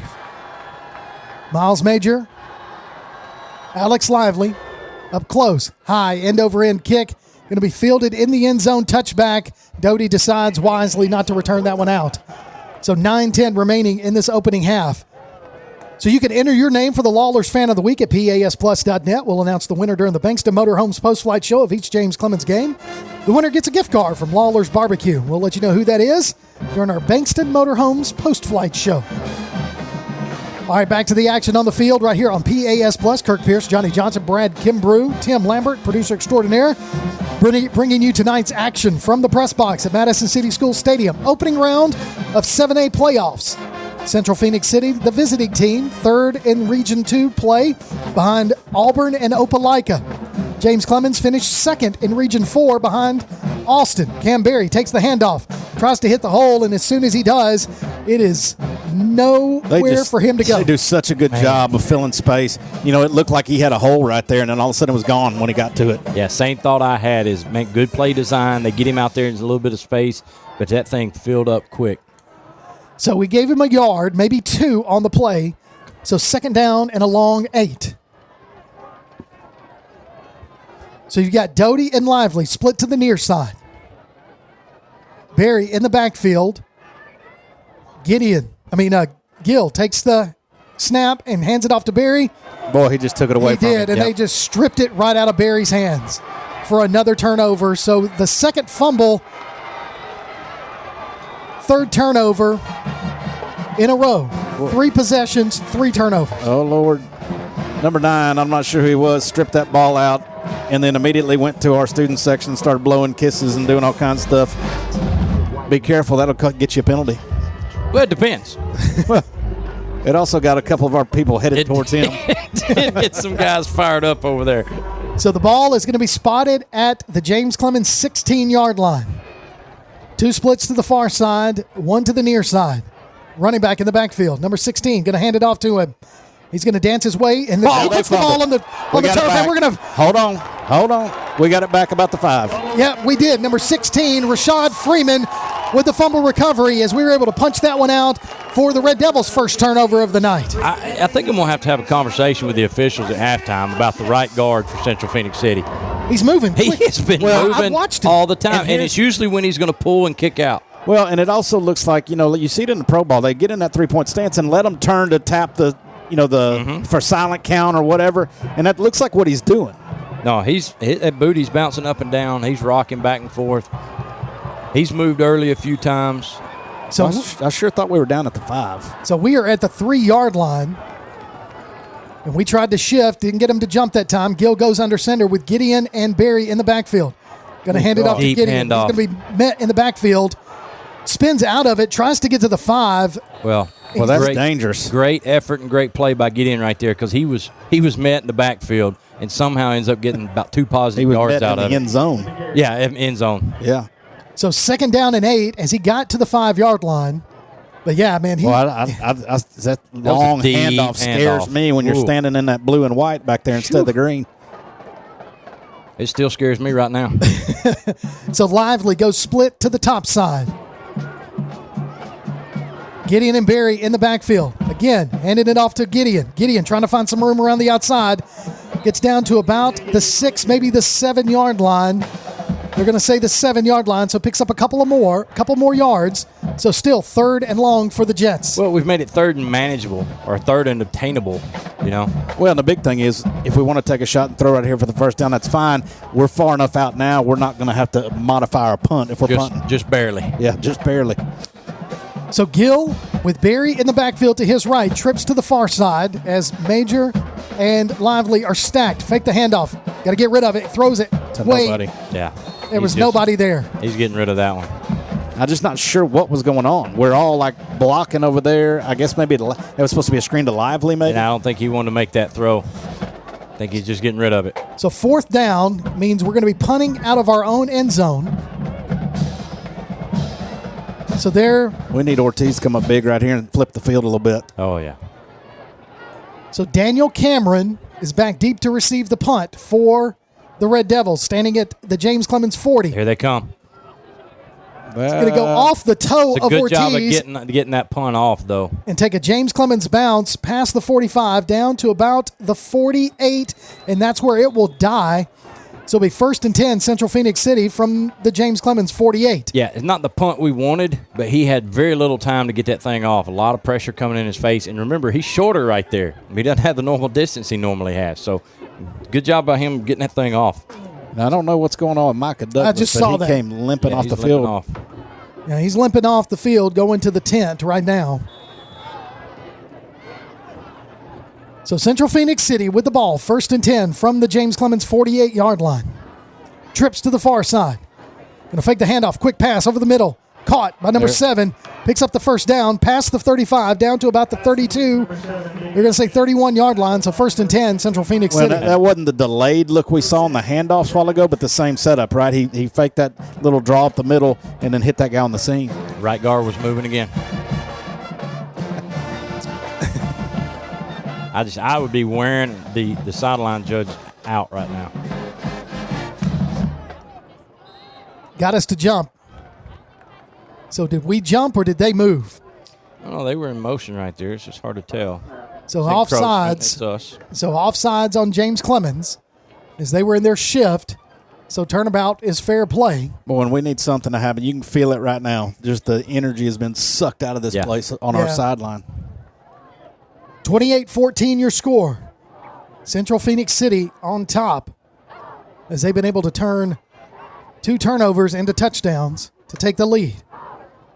Now they're going to go trips to the top side. Williams in the backfield with Alford. Snap. Hand it off to Williams. Williams hits that hole hard. Right up the middle. Touchdown. 25-yard touchdown run. And I don't think we got a hand on it. No. Not again. I mean, he had that 64-yard touchdown run right up the middle. It's the same play, and nobody touched him. So he goes in there for his 2nd touchdown of the night. Well, and the flip side of this for the defense is, you know, we've been out there a lot here this second quarter. Oh, yeah. You know, our offense kind of is stalled, and we've got 2 quick turnovers, which put them right back on the field. And when you're going up against a group this big, it'll just wear on you. Yes. So they line up for the extra point. It's up, and it is good with 5:54 remaining in the opening half. Central-Phenix City 35, James Clemens 14. We'll take a break. You're listening to James Clemens Football on PAS+. At Walk-On Sports Bistro, our love for the game, community, and heart of a walk-on make you feel like family the moment you walk in. Wings, shrimp, and burgers made from scratch, wall-to-wall TVs, and signature drinks. Founded by 2 LSU walk-ons, Walk-On Sports Bistro brings the cuisine, the culture, and the community to life. Always fun, never forced, and our doors are open to anyone. Walk-On Sports Bistro, 8368 Highway 72 West in Madison. Walk-On Sports Bistro. Welcome back to Jets football right here on PAS+. 5:54 remaining in the opening half. 35-14 your score. Red Devils on top of the Jets. In this opening round of 7A playoff action here in Alabama, all the way across the state. Lots of games being played tonight. Some played last night. We know that the winner of this game will play Vestavia Hills next Friday night in Vestavia. The Rebels. The Rebels of Vestavia Hills. Ty Doty back deep to receive the kickoff. High end over end kick Doty's going to field it at the 1, brings it on out. Nope, they're going to say touchback. Yeah, both feet, when his whole body goes in that end zone, it's dead. So 1st and 10, James Clemens from their own 20-yard line. Now, all season long, every Tuesday night, we've been bringing you the Wingmen podcast. All three of us, myself, Johnny Johnson, Brad Kimbrough, Tim Lambert. Some combination. Some combination of that. Yeah. Every Tuesday night at Walk On Sports Bistro in Madison. And we Jennifer Flanagan. Yeah, sometimes. Clay Coleman. Yep, sometimes. We do the Wingmen podcast. If you want to join us this Tuesday night, we'd love to have you out there. Absolutely. Join us live from Walk On Sports Bistro on Highway 72 in Madison. At 7 o'clock is when we go live. Little adult grilled cheese. Oh, it's good stuff, man. So we're going to go 2 splits to the far side, 1 to the near side. Gill looking to throw. Going to be just kind of floater as Lively's got to come back and makes the catch. And does. He has to stop and come back as he was falling back. Well, he was in terrible position, too. I mean, that ball was so short, he had to come back to it, and he kind of had to come back behind the defender and fall down and catch that ball. I'm telling you, and he was open a ton early in the first quarter. I'd be looking for that sucker right now. He is making great plays last few weeks. So now we're going to go trips to the far side. That looks like it's Gideon, Doty, and Lively. Barry in the backfield to the right of Gill. Everybody looks over to the sidelines for one of the 494 hand signals, and they get it. Lively is going to go onto the line, going to hand it off to Barry. Barry finds himself a hole, cut back into the inside, down to about the 45-yard line. So a nice pickup there by Cam Barry. Yeah, and if not for Derek Thomas, he probably gets first down. He ran in the back of Derek Thomas, and that's like running into a Coke machine. Yeah. That's about right. Good to see Micah Douglas back out there on the field as he came off the previous possession limping. So now you've got, looks like Miles Major and Lively split to the far side. Doty split close to us. Now Doty goes in motion into the backfield. Now goes around. Going to try a little swing pass out to Doty. No, we're going to be looking to throw it deep. He's underthrew it. He underthrew it to Lively. Interference. It's got to be pass interference, and they do. They call it. Get multiple flags. So basically what happened there is Gill throws it deep. Lively's got to stop, and when he does, the defender just kind of runs right into him. Yeah, it's tough for the defender right there. The defender's in good position, and when Lively tries to come in the higher levels of football, they almost – sometimes it's almost like they underthrow it on purpose when they see that one-on-one matchup. People have started doing that. Yep. Yeah, if it's a tight coverage one-on-one, they underthrow it and get a guy to try to come back through the defender and get that call. You got to be careful when that defender's running in your hip, though, and got those eyes behind. You're taking a chance that he's not going to get his eyes around, right? So that puts the ball in Red Devil territory as the ball is marked at the Central-Phenix City 40-yard line. So 1st and 10, James Clemens from their 40. Come on, we need a big answer here before the half. Mm-hmm. So 2 splits to the far side. Now Gideon, close to us, goes into the backfield. Barry to the right of Gill. Going to fake the handoff to Barry. Looking to throw. It's going to be a little swing pass out to Gideon. Gideon's got some room. Tries to make a couple of men miss. Finally brought down after about a 7-yard gain, maybe 8. So close to the first down marker, brings up 2nd down and short for the Jets. And really good design. It's back to that option. What's the defender in front of me going to do? Is he going to go with MJ and I keep running, or is he come to me and I flip it over the top? That time we got the flip over the top. And I don't know that we've done that a lot this year. Is that some little wrinkle? Yeah, I don't remember a new wrinkle, and we got to find a way to get those guys in space with the football. That's a good way to do it. So Achenbach split close to us. Now we're going to hand it off to Barry on a reverse. Now it's going to be a double pass. We got a guy him right there, wide open. Is MJ go Gideon. Back to it, MJ. MJ needed to come back. He had him wide open, and then that free safety came over there and collapsed. Could have been a little more on a line instead of floating it. Yeah, just that's tough though, man. He's got to get rid of that football in a hurry because may not have had a real good. They had a defender. You ever played keep away with a kid? That's what that defensive end looked like. He saw the first pitch, and he's like, oh, and he turns, sees another pitch, sees another pitch, and he's running after the quarterback. And it did come out with a little wobble, like he never got a good grip on it. He didn't get his feet set and get that thing going. So it brings up 3rd down and 3 for the Jets as Gideon is in the backfield. Going to be a pitch to him.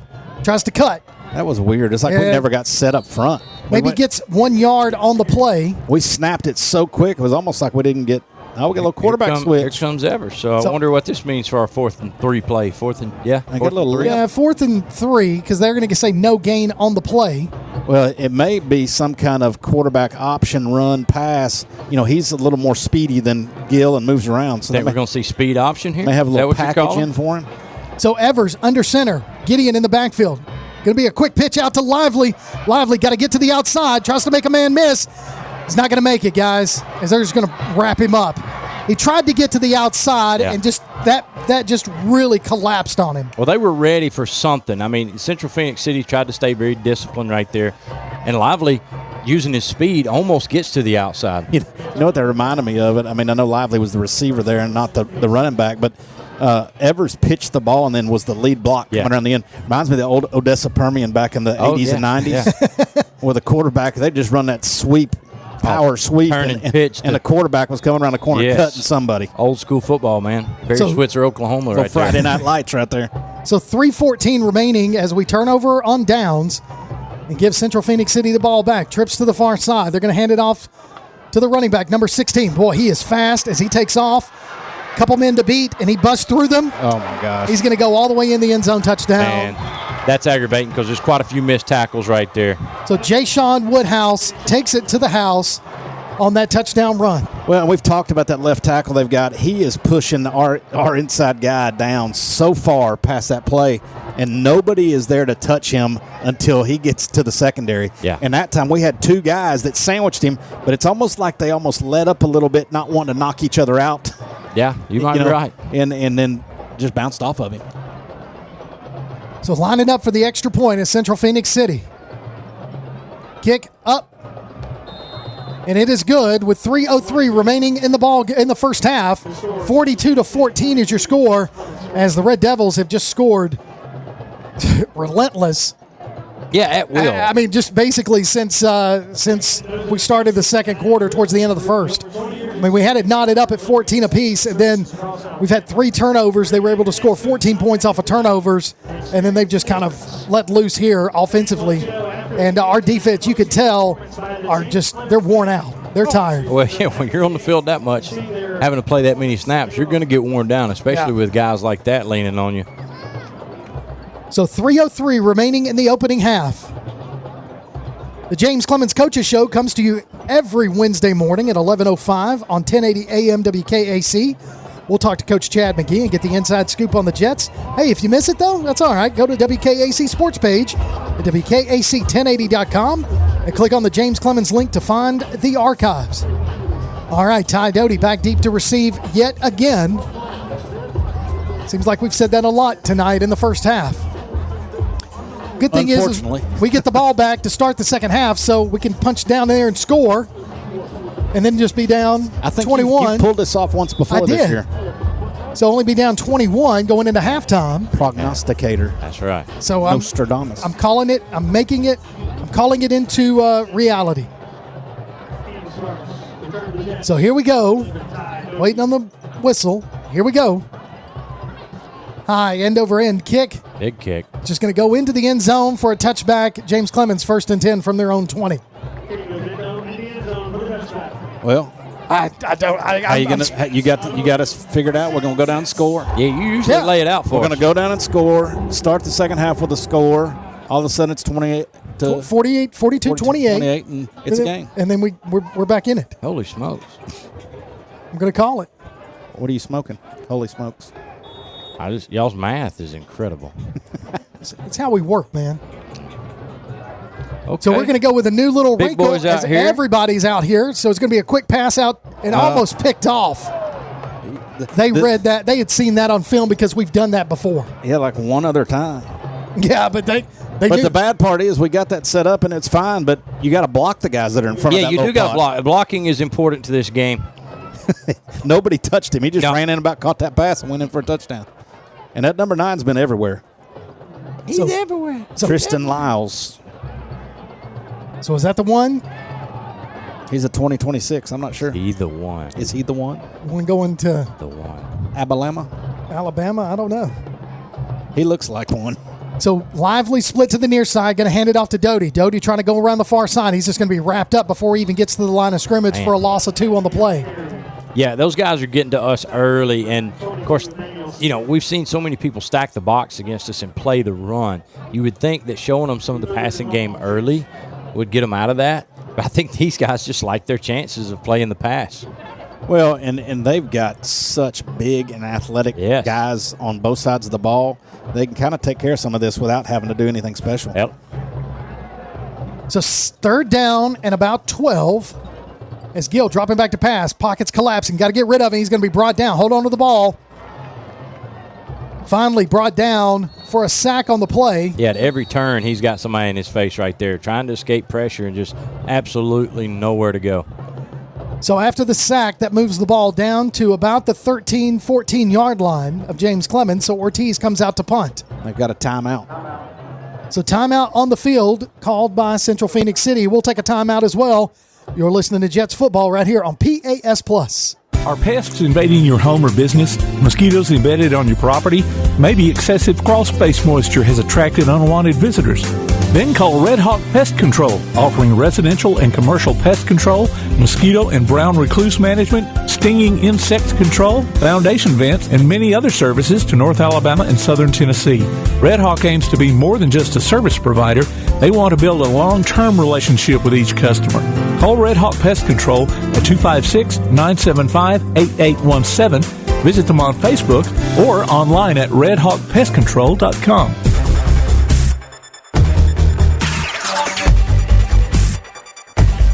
Welcome back to James Clemens football on PAS+. Fourth down and a long way to go as James Clemens is going to punt as Ortiz is at his goal line.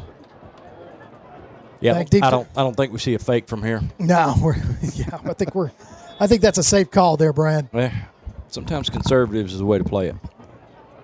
So Ortiz, high snap, got to get rid of it.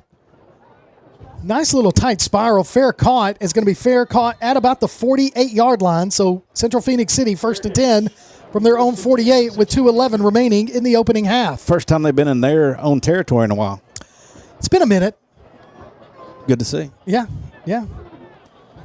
This is going to be the challenge. No matter what happens here, whether they go down and score or don't score, going in at halftime, Coach McGee and his staff will have a challenge of little gut check for our team. Oh, right? No question. Are you going to lay down and let this happen the rest of the way, or are you going to go out and fight for the second half? And that's going to be a big challenge coming out of halftime. So swing pass out to Upshaw. Upshaw picks up the first down into James Clemens territory, still on his feet, finally pushed out of bounds, short of the 30-yard line. Because right now they are just physically manhandling They're us. in a groove. They are. They're manhandling us. They're able to do what they want when they want offensively. So it's first and 10 from the James Clemens 33-yard line. Trips to the near side, one to the far side. Running back in the backfield is number 16, Woodhouse. Alford, the quarterback, takes the snap, hands it off. Nope, fakes, throws it high, caught. But number 4 picks up another first down. Pass to Eccles is complete. It's a good tackle out there. Yeah, I was going to say, holding on right there. Dowdell did a good job of holding on. Man, he's had a solid year, you know. He really Absolutely. has. I mean, special teams wise, defensively, he's done a good job. A lot of pass breakups, a couple interceptions. So first and 10 for the Red Devils from the James Clemens 22. Dropping back to pass, looking to throw. What a hold. Throws it on a dime over to number 8, makes the catch at about the 7-yard line. So another first down, first and goal for the Red Devils. You know, we brought extra pressure that time, and as the extra rusher came through, he runs over the offensive lineman. The offensive lineman does the smartest thing he can, grab onto him and pull him to the ground. Well, I'm going to say this. Their guys don't go down with one hitter. No. I mean, they force you to tackle with multiple guys. So Alfred's going to keep it himself on the read option, and that collapses as he's going to be brought down for a loss on the play. So down to the 10-yard line. So second and goal from the 10 as we're at a minute and counting in the first half. 42-14 your score. Central-Phenix City on top of James Clemens. Get ready for our North Alabama Gas District halftime show as we'll bring you some scores from around the area and across the state, and state playoffs from 7 all the way down to 1A happening tonight. Handoff. Nope, fake. Throws it out of bounds. Third down. So it was a read option, and look at Alfred. He's kind of fussing at his receiver because it was kind of a almost like, what do you call it, a flag route, or almost like a bench where he's running towards the corner, and it looks like Upshaw just kind of stopped. Yeah, he looked like he's supposed to come back that pylon right there, and he didn't. They're still arguing over it. Yeah, look at him fussing. So it makes you wonder. You talk about the physicality of this team. This is the third-place team in that region. Yes. Listen. So what does Auburn and Opelika look like? Every team in that region is pretty dang good. And that's the only 2 losses they had were to Auburn and Opelika. Yeah. So, I mean, Coach Patrick Nix decides to take his second time out of the first half with 32 seconds remaining as it's 3rd and goal from the 10-yard line. Let's take a look at our North Alabama Gas District scoreboard. I'll give you a couple of scores right now. Ramsey, 28, Ardmore, nothing. That's at the half. Athens, still up, 21-14 over Homewood. That's at the halftime. Let's see, what else we got? Opelika and Florence. Opelika, 40, Florence, nothing in the second quarter. So that's kind of where we're at. Got a couple more scores as they trickle their way in. We'll get those to you here in just a little bit during our halftime show as we come out of timeout here on this 3rd and goal from the 10-yard line for the Red Devils. And I tell you, if we can keep them from getting in the end zone here, that's a win. That's a win right there. So I'd like to see us put a stop here and make them at least try for a field goal attempt. So here we come out of the timeout. Coach Nix decided to use his second timeout of the half to stop the clock and talk about it on 3rd down.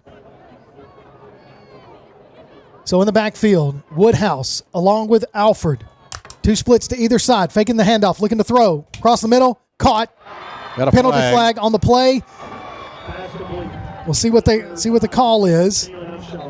It's in the area of a hold or something on us. Could be a push off if I'm hoping. You do get optimistic. You're willing some positivity our way. I like it. So let's see what they say. Central-Phenix City seems to think that it is a touchdown. Holding on the defense. Sorry, I was right. Yeah, sorry. I was apologize. wrong. No, I'd rather be wrong. So holding against James Clemens on the touchdown. If loving you is wrong, I don't want to be right. Absolutely not. Speaking of loving, you're going to love these surprise halftime guests I've got you, Kirk. Oh, I don't even want to. I don't even want to know. They can have my headset. We're going to give up both headsets. They're coming up the stairs right now. Yep. Nope. You've never met these two in tandem. Kick is up, and it is good. 49-14 your score. 27 seconds remaining in the first half. We'll take a break. You're listening to Jets football on PAS+. Bankston Motorhomes, with locations in Alabama and Tennessee, carries an extensive inventory of motorhomes, including Class A diesel, Class A, Class B, and Class C motorhomes, fifth wheels, travel trailers, toy haulers, and tent campers from manufacturers like Tiffin Motorhomes, Fleetwood, Forest River, and many more. Bankston Motorhomes also has an experienced service department to help you with any service work or parts or accessories you need. Bankston Motorhomes, Huntsville, Florence, Albertville, Ardmore, and Nashville, helping families like yours build memories for over 40 years. Call 1-800-624-2899 or visit them online at bankstonmotorhomes.com. Welcome back to James Clemens football on PAS+. 27 seconds remaining in the first half. 49-14 your score as Central-Phenix City with a huge lead. That's one way to put it. I don't know what else to say. I feel like overstating the obvious. 49-14 as they have rattled off a lot in this well, first half. It was 14-14. It seems like a few minutes ago. Yeah. I mean, that first quarter was long. First quarter was long. It was fun. And it was fun. And second quarter has been all Red Devils. Well, and a lot of it was self-imposed. I mean, we had the interception. We've had a couple fumbles. 2 interceptions. Yeah, 2 interceptions and a fumble, and set them up. 2 fumbles. Oh, is it 4 now? I think so. You keep doubling everything. So high end-over-end kick goes to the back of the end zone for a touchback as James Clemens will start at their own 20-yard line. I mean, rattling off 35 unanswered points is, that's tough. That'll hurt your feelings. Tough. That's tough. It's demoralizing. Well, we talked about it when it first started after the first interception and then the fumble. Like, this is how it gets ugly if you're not careful, and that's exactly what's happened. Their ability to capitalize on turnovers has been huge. Huge. So 1st and 10, James Clemens from their own 20. 27 seconds remaining. We're still trying to get Mike out there. He's limping. He is limping. Limping on late. So trips to the near side. Gill in the backfield with Barry. Snap, handoff, read option to Barry. Barry trying to find a hole.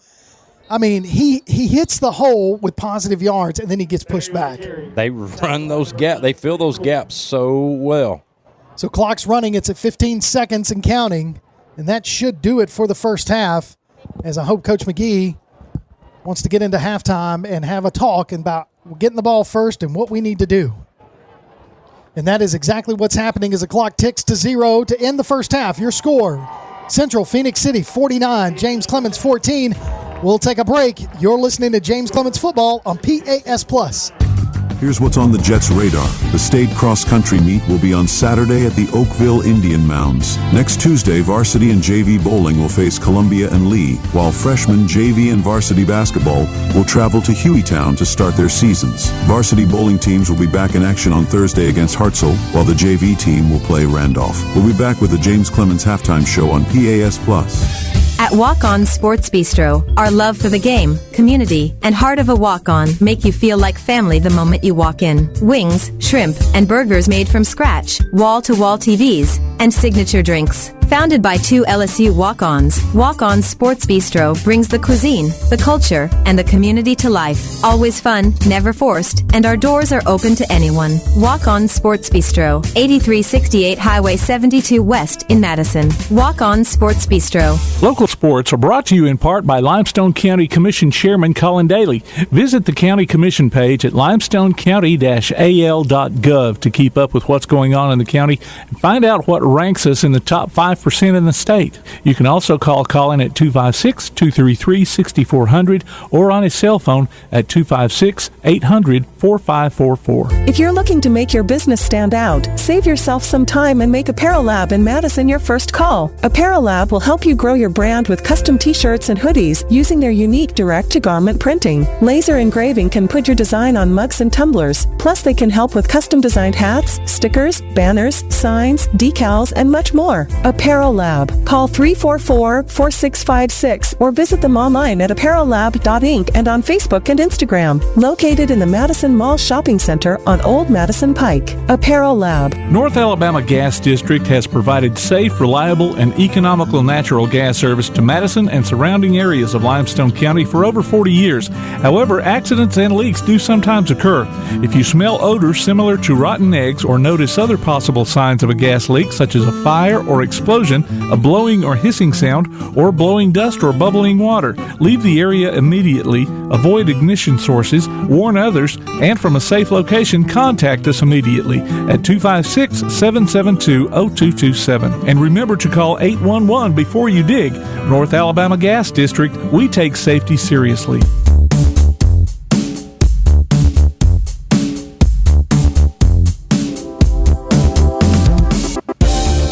Welcome to the James Clemens Halftime Show on PAS+, powered by North Alabama Gas District, serving Madison, Muscle Shoals, and Town Creek. Call 811 before you dig. Welcome back. You're listening to James Clemens High School football on PAS+. I am Jennifer Flanagan. I'm back for time number 3 on the podcast. And joining me is Miss Allison Miller, who is another assistant principal at James Clemens High School. Hey, everybody. And we are excited to be here for the halftime show. Yeah, neither one of you are strangers now. No. To the PAS crew. Yeah, we're back. We're back, and we're back in together. a tandem. Yeah. In tandem, Team Milligan. Right. We've both talked about each other separately. Oh, have you? Yeah, when I was on mine, and then she was on hers, and then now we're together. And actually, we are Milligan. That's right. That's what I said, isn't it? It is what he said. Yeah. Team Milligan. Team Milligan. Yeah. I forget who coined that Rocky Smith name for us. Was it? Mm-hmm. Yeah. It goes way back. We're just better together. That's right. Some things are better in tandem. So what did you talk about Miller about when you were on the podcast? I think it was always what a great team we have and how much we love each other, like one big happy family. We are. I'm pretty sure it was probably some joke. Oh yeah, well there's that. Yes. Well, since we're all here, let's bring it up. Did you really write on the thankful wall that you were thankful for Flanagan's sideline? Let's just be honest. Sneaky mean. That's what it was. It Let's was be sneaky honest. mean. I was not the one responsible for writing it, but I sure did laugh about it. I'm not going to lie. She's the one that pointed it out to me. That's how I knew. That's how I figured it was her. It was not. Any ideas who? I don't know who. I really don't. Really? I have a suspicion, but I don't know for Okay, sure. well, let's throw it out there. Look, with this score. Listen, down here, Yeah. when I thought so Jenny, Miss Moore, Yeah. and we were down there, and Ty's one of our peer helpers, and so we love Ty. We love Ty. Love Ty. Well, we thought that Ty scored. On the first possession. Yes, sir. Yes. And so we cheered for about 5 minutes. As everybody did. Yes, but then it took us another 5 minutes to realize that they actually called it back. Oh, so y'all didn't realize when they lined up for another offensive play that the touchdown came off the board? No, sir. I'm not surprised by because that. we were at all. No, we were still cheering, and then Mr. Cleves looked at us, and he was like, "Guys, we're done." Like that didn't count. Didn't count. And I was like, "What?" Yeah, they said there was a lineman downfield. You didn't know who? No. Me either. When you were on the podcast, what did you talk about, Flanagan? We just talked about all kinds of stuff. We talked about, we talked a lot about the arts because these guys on the field do a lot of hard work. So we talked a lot about band and some of our other fine arts events and some of the other things that we're responsible for just throughout the. But you didn't talk about Flanagan specifically. I don't think I talked about anybody like specifically. You're stirring for something. No, you said that we both been on the podcast and we both talked about each other. I actually have to listen to hers tomorrow. Oh, gotten to listen to you it haven't yet. gone back and listened to it. Not yet. It's okay. It was good though. I went back and listened, and I appreciate you evading me for weeks, and then showing why I'm up up here tonight, bud. showing up the That's week why. that I wasn't there to give yours. They threw you out as a one of the names earlier when they were talking about the wingman. They were like, some combination of me and Brad and Johnny, and you never know, Flanagan. Yes, I feel Clay like Coleman. we need a new name for the show. Yes. Oh, get your picture up on the jumbotron. Oh my goodness, yes, like in the background. Oh, you want like she's photobombing the picture? Yes, that's perfect. Like the wingman and Flan again. The wingman and Jen. Oh my God, that's it. That's perfect. The wingman and Jen. I think that is the most catchy name I've ever heard. I know a guy we can talk to about it. What do you next think, season. Tim? What do you think? He's shaking his head you know yes. that's the best he's idea thinking you've heard. about For it. those I who think can't see us, he's shaking his head yes. He's thinking about. That's another idea. That was definitely Should a we yes. start You're onto a something. live cast up here when we're in the games? A lot of people have asked for it. Okay. They want to see Johnny and I's face and Do inside they? jokes. I know. I never thought I had a face for TV. More suited for radio. I'm not talking about that. I'm talking the nonverbal communication. There's a lot of that. Uh-huh. And people want to see that. America wants to see that. America. Yeah. Because we do have listeners. I say we because We're- now I'm involved. It's Wingman and Jen. Wingman and Jen. Right. Sure. So Yep. we have listeners. We're actually in 12 states. 12. Yep. What's the furthest state that we're in? Tim would have to tell us. But here, everybody smile for Tim. Tim would have to tell us. What's the furthest state? Probably California. How do we need to get our name out there. We need to More? expand our wings. We need to spread our wings. Spread our wings. Not really expand them. Jennifer wants to go international. We're just trying to cover I domestic. think we could go international. You think so? With Should all we the tell- family connections that we have That's a good point. International. in our Yeah. school, I think that we Yes. could totally go international. Yes. You bring up a good point. Do you have any idea how many languages we speak in our system? We talked about this on the podcast. I missed that. I'm Yeah, sorry. 80. Like we are about 63 or 64 in the district right now. No kidding. We've been as high as 83 before. Good. Yeah. grief. So And, we I could mean, I don't definitely- always speak English. You don't always speak English. Clearly so- not. Clearly not. I'm pretty sure I speak Pinson most of the time. Speak what? Pinson. Must be a hometown. Yeah. Yes. And I like to make up words. Yes. Or shift words. Like arrears. Give us an example. Yeah. Oh, okay, you ready for this? Okay, so when you say something is like 2 years behind, you would say 2 years in. I remember this story. Yeah. Oh, okay. But keep going. You got people on the hook now. All right, so you would say 2 years in arrears.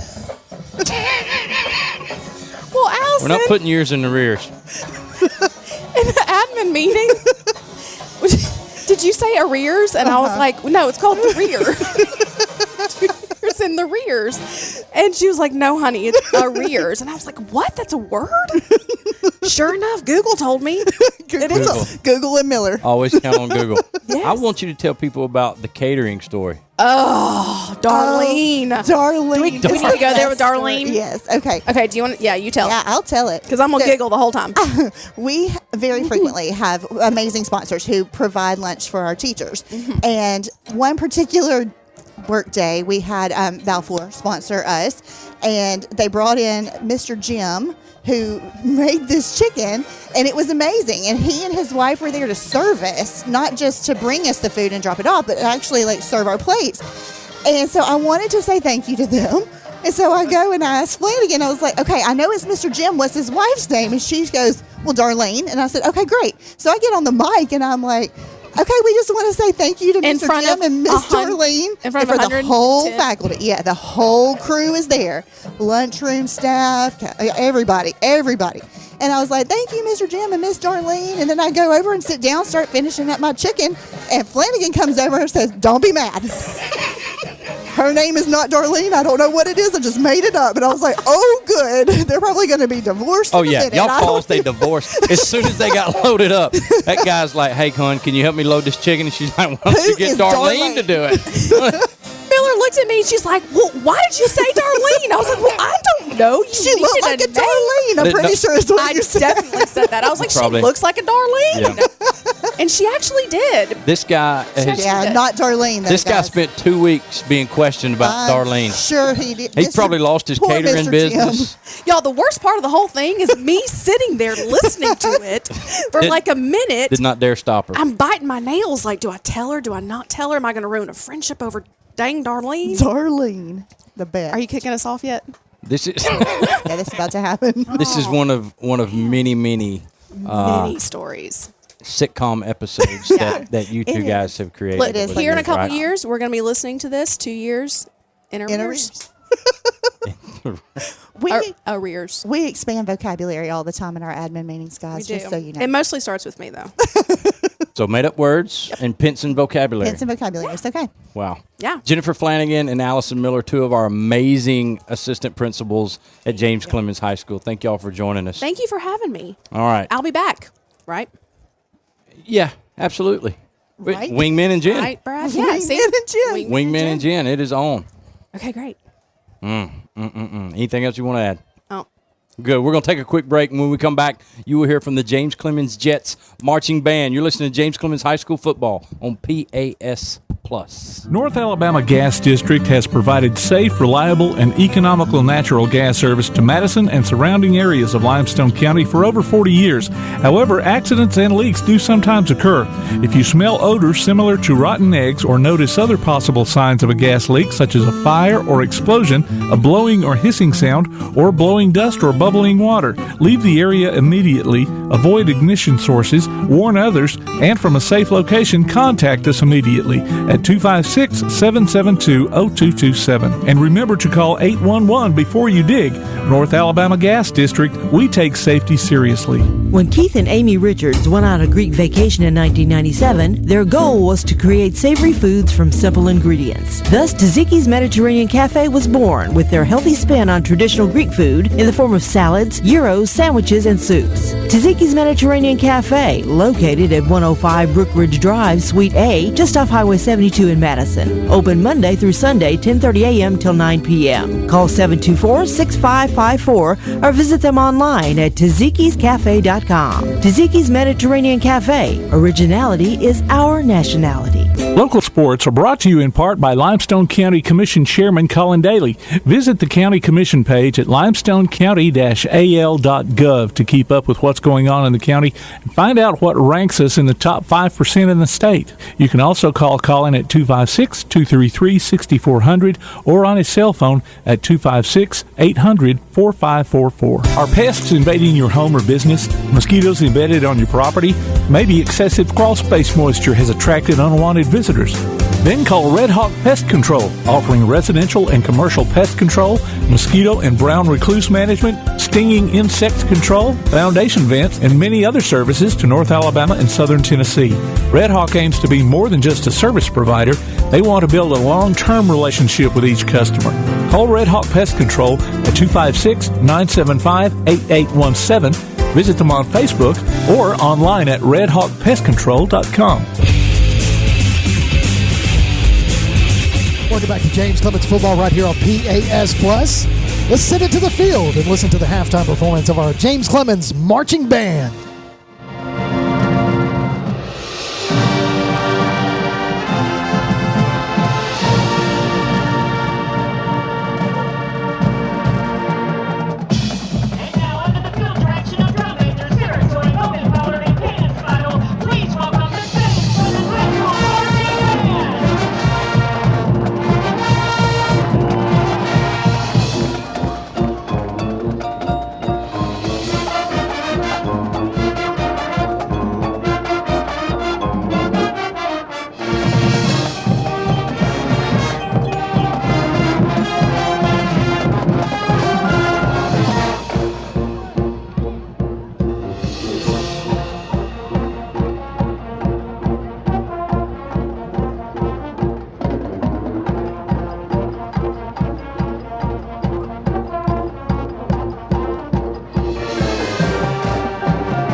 That's the James Clemens Marching Band bringing you their tribute to Elvis right here at Madison City School Stadium. We're at halftime, 49-14. Your score as Central-Phenix City on top of James Clemens.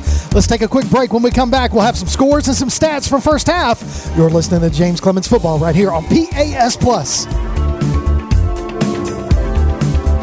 This has been the James Clemens Halftime Show, powered by North Alabama Gas District, serving Madison, Muscle Shoals, and Town Creek. Call 811 before you dig. We'll be back with third quarter action on PAS Plus.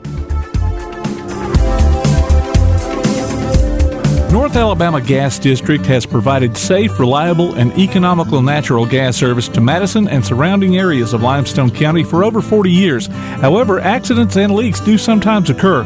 If you smell odors similar to rotten eggs or notice other possible signs of a gas leak, such as a fire or explosion, a blowing or hissing sound, or blowing dust or bubbling water, leave the area immediately, avoid ignition sources, warn others, and from a safe location, contact us immediately at 256-772-0227. And remember to call 811 before you dig.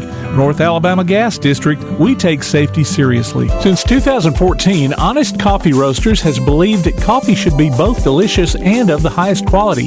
Full-service craft coffee shops locally owned in Madison and Huntsville, they source their coffee directly from farmers around the world, so they know the quality in each cup. And not only coffee, breakfast, lunch, acai bowls, and seasonal treats, too. Order online at honesthsv.coffee. Honest Coffee Roasters, located at 92 Shorter Street in Madison and 114 Clinton Avenue East, number 106 in Huntsville. Honest Coffee Roasters. Remember the days when you had that one mechanic you could count on time after time? At Madison Automotive, they believe that the key is building lasting relationships with their customers. Their experienced and certified technicians are passionate about providing high-quality services with honest communication and attention to detail. From routine maintenance to major repairs, Madison Automotive uses top-quality parts and state-of-the-art equipment to ensure your car receives the best care possible. Located at 9075 Madison Boulevard, call 256-772-0760. Madison Automotive. Mellow, a state of mind, a culture, a way of being, and the philosophy behind Mellow Mushroom Pizza Bakers. Since 1974, their mission has been to provide delicious food in a fun and creative environment. The originators of hand-tossed, stone-baked classic Southern pizza, Mellow Mushroom makes their pies with high-quality, fresh ingredients to elevate the dining experience. So mellow out at Mellow Mushroom, a higher order of pizza in Huntsville at 470 Providence, Maine, and 2230 Cecil Ashburn in Jones Valley.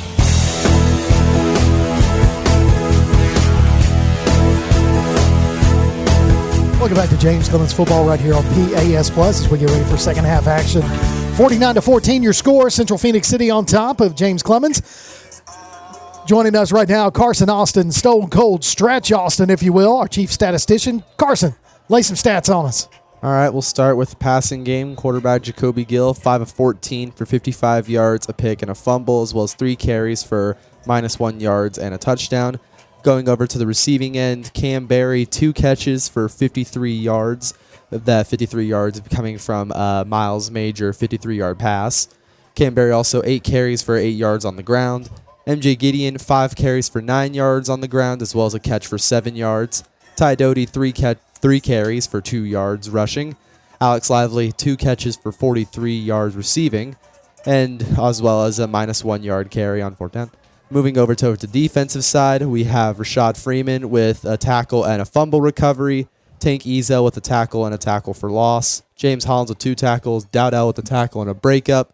And moving over to the kicking side, Ortiz 2 for 2, as well as a 14-yard touchdown run. That's our chief statistician, Carson Austin, bringing you tonight's stats, brought to you by North Alabama Gas District. And we appreciate them and our sponsors. Thanks to Carson for bringing us our stats. We'll get some final game stats after the game during our Bankston Motorhomes post-flight show. Now let's take a look at our North Alabama Gas District scoreboard, give you some scores from around the area. Ramsey 40, Ardmore nothing. That's in the third quarter. Athens 24, Homewood 17. That's also in the third quarter. Opelika 40, Florence 7 in the third quarter. Auburn 49, Bob Jones 7 in the second quarter. That's probably at the half now. And Enterprise 29-6 on top of Austin in the third quarter. That's your North Alabama Gas District scoreboard as we get ready for kickoff of the second half. Something Coach McGee told us the other night that I was not aware of, and I know Coach Johnson wasn't either, was that no North Alabama team has won a playoff game since 2018. I heard that. Yeah. When he was the defense coordinator at Hoover, At we Hoover. played them in the second round. Yeah, and they beat us Lost right in here. overtime, yeah. Yeah, we sure did. So Ty Doty with the kickoff return all the way out to about the 22-yard line. So a good return there to start the second half as James Clemens has a massive mountain to climb. Not unachievable, but definitely a massive mountain to climb. Well, you'd like to see that we talked about this going into half. Them come out with a little urgency and some energy because the energy was sucked out of the whole stadium in the half. Right now, you just want to fight and compete and give yourself a chance late in the game. So Gill in at quarterback. He's in the shotgun. He's got Barry to his left. Lively split out closest to us. Now we're going to bring all of the other receivers to the near side as Doty is also split. Achenbach and Kelly in tight. Pitch to Barry. Barry trying to find some room. Tries to bounce to the outside. He's got to get out there quick and just basically gets past the original line of scrimmage, Well, maybe another yard. Great effort on his part because there was nothing where that play was originally supposed to go. And he really fought through a couple tackles and at least gained a yard or two. Update on the scoreboard, our North Alabama Gas District scoreboard. Athens 24, Homewood 24. So that's all knotted up down there in Homewood. So trips to the far side as Cam Berry in the backfield with Jacoby Gill. Gill going to fake the handoff. Fires it, but is deflected and knocked down by the big defensive end, number 9 for Central-Phenix City. That is Tristan Lyles, 6'1", 235-pounder off that defensive end side. I think that's a name you're going to hear on Saturdays. Oh, no doubt. For a couple of years. That guy can play. He has been eating our lunch in the backfield. He ate the dessert, too. And the thing is, we get the double pump out of Gill right there, and it allowed him to get up in the air and block that thing. So 3rd and a long 9 for the first down. Gill rolls out to the far side, looking to pass, throws it, sets his feet, underthrows his intended receiver, Ty Doty, brings up 4th down. Pressure getting to him again. So Ortiz comes out to punt as we start the second half. So it's 3 and out on our first possession of the second half. Not the way we wanted to start the second half. The upside to that, our defense has had halftime to rest. They've needed it. They've needed it. Yeah, that's true. And you want to watch body language, right? You want to see what kind of determination some of these kids have, especially the guys. Look, seniors, this is it. Guys coming back, show some fight. So Ortiz puts a really good punt into play. Is this going to take a James Clemens roll all the way down to the Central-Phenix City 44-yard line where they'll take over for their first possession of the second half? Well, and I feel like since about the end of the first quarter, we've played everything from their 40 to our side. Pretty much. I mean, that's – and, of course, then there's a lot of short fields on those 3 turnovers. Oh, yeah. That's what I'm saying. Every time they have the ball, I feel like it's from their 40 over. Yeah. So trips to the near side, one to the far side. I feel like the receiver left a little early, but they didn't call it. So they're going to swing pass out to number 5, Upshaw. Upshaw is going to make the reception and get it out there for an 8-yard pickup. Crosses into James Clemens territory. Get it out for a 2nd and 2. Just a good-looking athlete, isn't he? He really is. I mean, he's got good size, good hands. On the balance, I mean, every time we hit him, he seems to find his feet still. Doesn't hurt that the quarterback is pretty much on target. Well, that helps. Yeah. It's a big advantage. I mean, it definitely helps. So you got the running back in the backfield. That's Williams. He's already broken off 2 long touchdown runs tonight. Fake the handoff to him as Alford's going to throw it deep towards the end zone.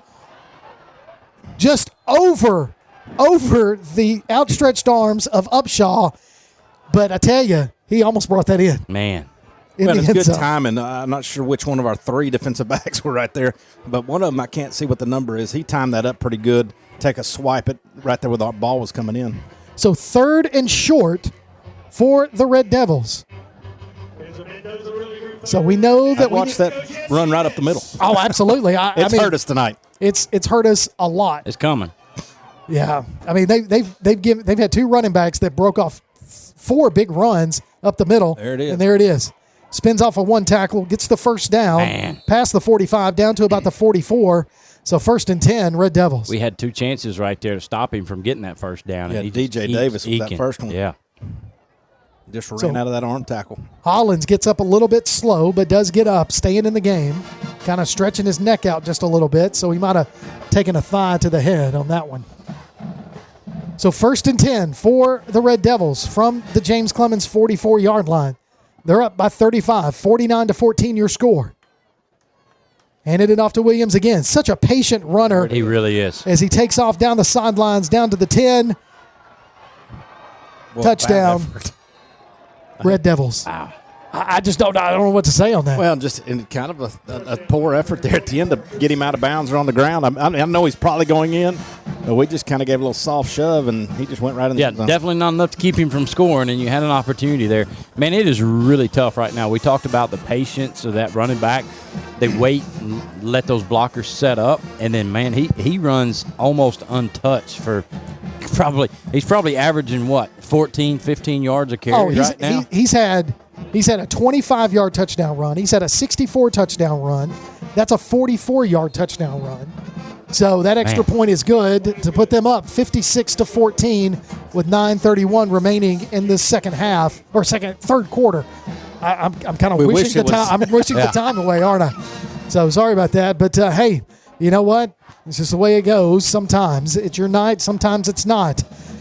Well, hey, at this point, there shouldn't be anything to hold back in all seriousness, right? No, just let it go. Let everything go. Put it all out there on the table. If there's ever a time to go all in, it's right now. So go all in. And like Coach Johnson was saying earlier, I mean, for these seniors, get every bit of this that you can. For these young guys, you're looking for an opportunity. Just go fight. Just go compete. Well, and you kind of wonder, I mean, you don't want to quit. No. Right? I mean, but do you start seeing some different numbers on the field for both squads at some point? It's possible. I mean, certainly for Central, because, I mean, you look at a score this big. Stay healthy. You want to stay healthy. You're trying to make a run. And then you wonder on our side, the seniors start to get in. Do you see some young guys to get them experience against a team like this? It's a tough call as a coach, right? Is very. You don't ever want to wave the white flag, and you want to fight to the bitter end, and especially in a playoff situation. Yep. But you also sometimes got to think big picture. Oh, absolutely. So Central-Phenix City has rattled off 42 unanswered points with a 56-14 score as Ty Doty lines up deep to receive this kickoff. High end-over-end kick. Doty's going to field it at about the 5-yard line. Almost touched his knees to the ground. Same thing. Yeah. Still on his feet as he bounces to the outside. Makes a couple people miss, gets to the 30-yard line, and then they're going to be a little extracurricular activity on the other side. That's a late hit by Central-Phenix City. Thank you. So that's going to tack on a few more yards off of that nice run there by Ty Doty. Well, Ty doing what Ty does. He got bottled up and had a couple guys on him, and next thing you know, he's bounced off and spin move, and he's around the outside. Yeah, I mean, he is slippery. So 1st and 10, James Clemens from their own, we'll see where they spot it, at their own 46-yard line. Well, good field position. Finally, we're out of our own end zone. So here we go, 1st and 10 from our own 46. Lively is the only split to the top side. Now Kelly goes in motion. Now we go into the I formation with Doty in at tailback. So handoff to Doty. Doty's going to be wrapped up and brought down for a loss of 3 on the play. We didn't block anybody. No, every time you've got at least one guy getting in the backfield and we're having to make him miss. And it's great defense because if you're making those guys stutter step back there, you're just giving other guys a chance. You're slowing everything down. So 2nd down and 14 for James Clemens as the ball is now moved back to their own 42-yard line. As Doty and Lively split to the near side. That's to the left. You got Barry in the backfield to the left of Gill. Gill takes the snap, fakes the handoff, looking to throw. Fires it over to Lively across the middle. Lively makes the catch, gets back to the original line of scrimmage, and they're going to give him an additional couple more yards maybe, down to about the 48-yard line. So brings up 3rd down and not quite as long as it was. Man, I'm becoming a huge fan of that kid. I know. I am too. I've talked about him a lot tonight. And he's coming back, correct? Yes. The junior. So he's a guy that I'm really excited to watch, not only the rest of this game, but as we go into next year. Yeah, no question. He plays hard. We saw his speed a couple weeks ago at Albertville, and Well, Coach McAbee is excited about him next year. He says you guys are going to really enjoy watching him, and there's a freshman coming in that they're really excited about. Low pass intended for Ty Doty. Pass falls incomplete on that third down, so it's 4th down and about 8 for James Clemens as Ortiz comes out to punt. But, yeah, I was talking to Coach McAbee and talking about some of these younger kids coming in from middle school into high school, and there's a lot of talent.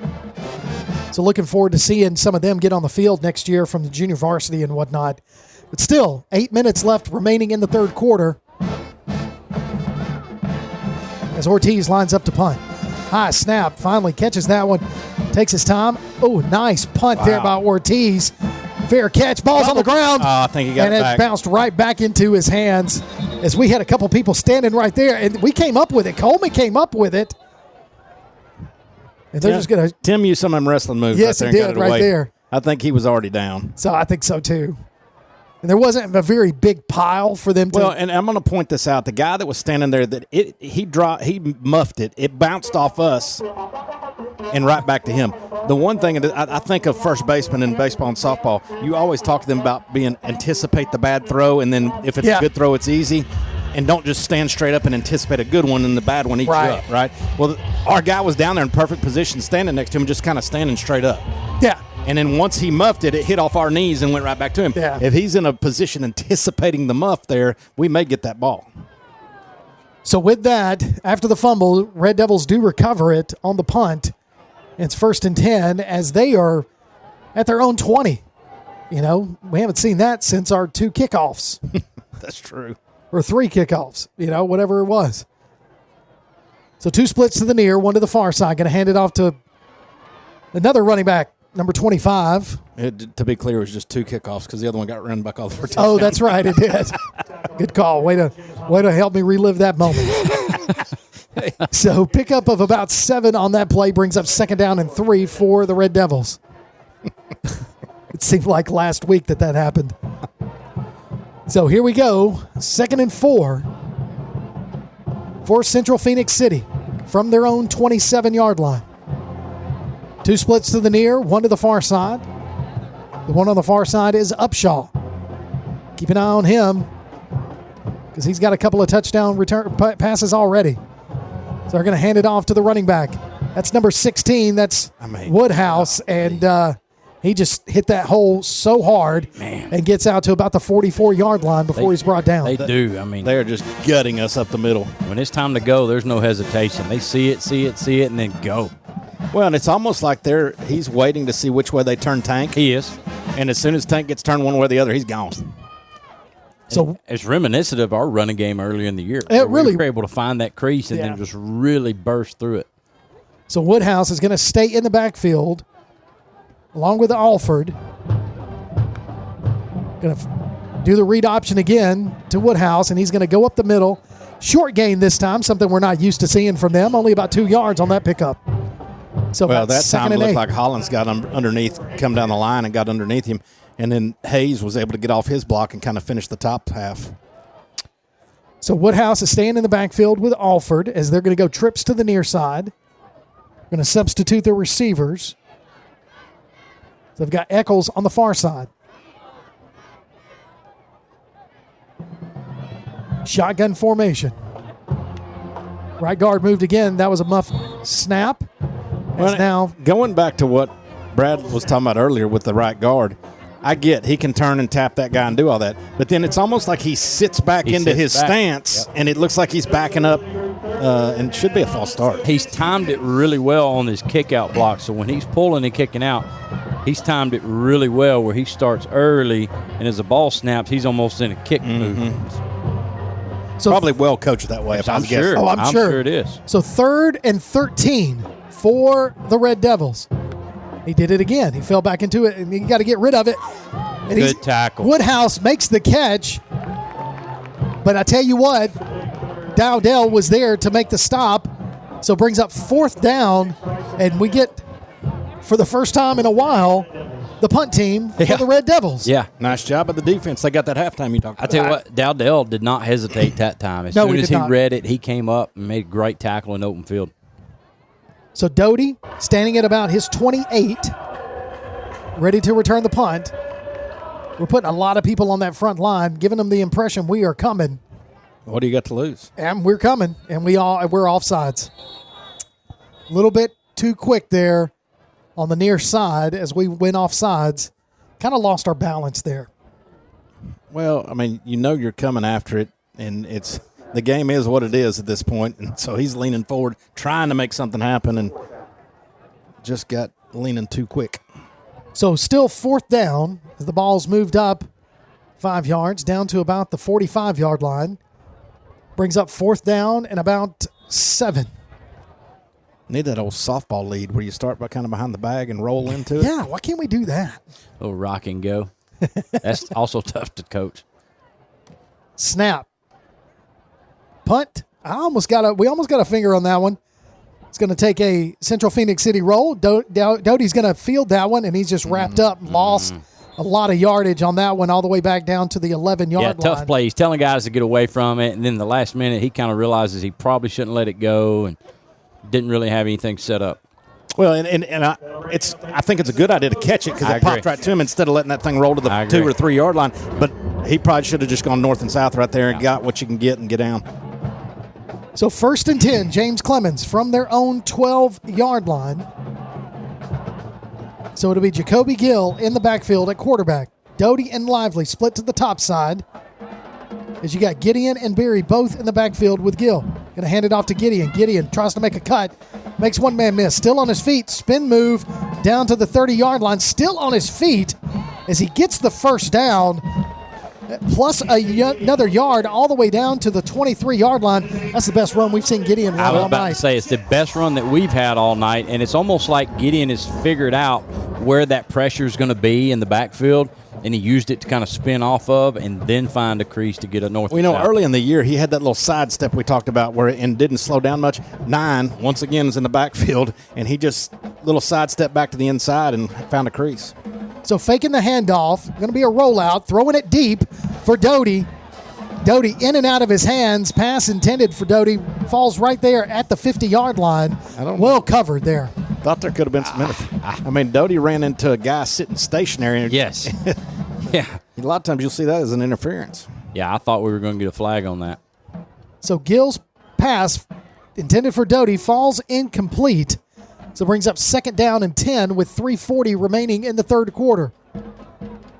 Gill looks over to the sidelines, gets the hand signal. Lively split to the far side. Now Doty is going to go join him. Berry in the backfield.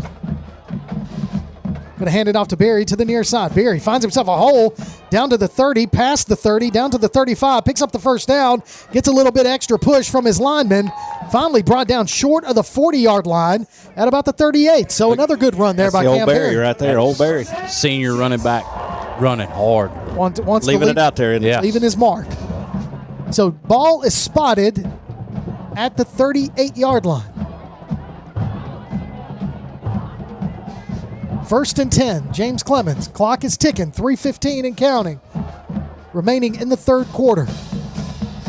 Doty and Lively split to the top side. Now Achenbach and Kelly join them on the other side. Hand off to Berry. Berry trying to get around to the outside and does. Look at that speed right there. Makes several men miss. Past the 40 down to about the 35-yard line before he's finally brought down. But I tell you, he had a little bit of a burst of speed there on that second round. Man, and was able to get past him. I didn't think he was going to get around the edge. And then when he does, he finds that lane to cut back on between. Kind of gets top of the numbers right there is where he found it. So holding call on the play. Brings it back. Man. So holding on that long run, and that's going to put us back behind the chains and brings up 1st down and long. Well, and I know that holding's bringing us back, and that's frustrating, but it's nice to see a little bit of a run game again. Yes. Yeah. And we talked about it earlier. If the pass game's better, maybe it opens that up in the second half. Now they probably think we've got to pass because we're so far down, which is probably opening up a few holes. And you don't know how many different numbers are out there right now for them. No, that's true. So first, I know one number hadn't changed. 9. 9 is staying out there. He's committed. Handing it off to Barry again. Barry cuts it to the inside, still on his feet, falls forward past the 30, down to about the 33-yard line. So he gets some of that yards back, as it was 1st and 20. So able to pick up about 6 yards on the carry. So 2nd down and 14. Well, you're proud to see a guy like Cam Berry, permanent captain from the first of the year. That's right. Out there still playing hard in this situation. That's what we talked about leaders being. That's no exactly matter what right. the situation is, doing what's right. So faking the handoff. They got to get rid of it because number 9 was all over Gill's back and brought him down for a sack. So I tell you, that is I'm going to go on the assumption that he's the one that's committed to Alabama. I would say it's pretty but if safe it's not him, I don't want to know who the other guy is. There's not another guy. If he's not, Tuscaloosa staff needs to come up here and check him out. I mean, you can just look at physically and how he moves. I mean, he is that guy. Tristan Lyles is his name. They got him. Got him to jump that time. Got Lyles. Well, he smells blood. Yeah, he does. That's exactly what that is. He knows with the situation of the game. He has got those ears pinned back, and he is coming. And he probably knows he doesn't have that many snaps left in this game. Yeah. So he's trying to get all he can. Yes. Trying to capitalize on that.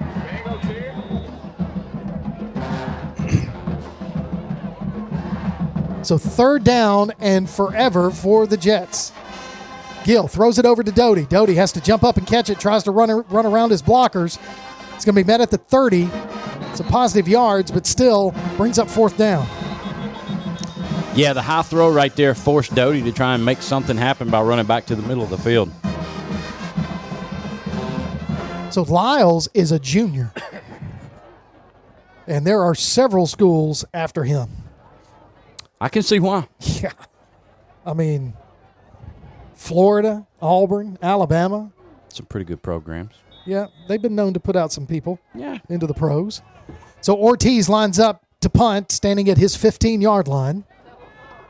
1:10 and counting in the 3rd quarter. Oh, no. Muffed punt, and Ortiz just falls on it. Went right through his hands on the snap. Yeah. And so that's going to give Central-Phenix City short yardage. Well, when it rains, it pours. It Well, does. and that goes back to, I mean, even in any sport, Yep. when things are going really bad, You find yourself in quicksand. you lose focus easily. And little stuff like that is easy to happen unless you have the fortitude to stay focused. I mean, it's hard to stay focused when it's, 56-14 in the 3rd quarter. It's tough to stay focused. And I would say that's what that is right there. It went right through his hands.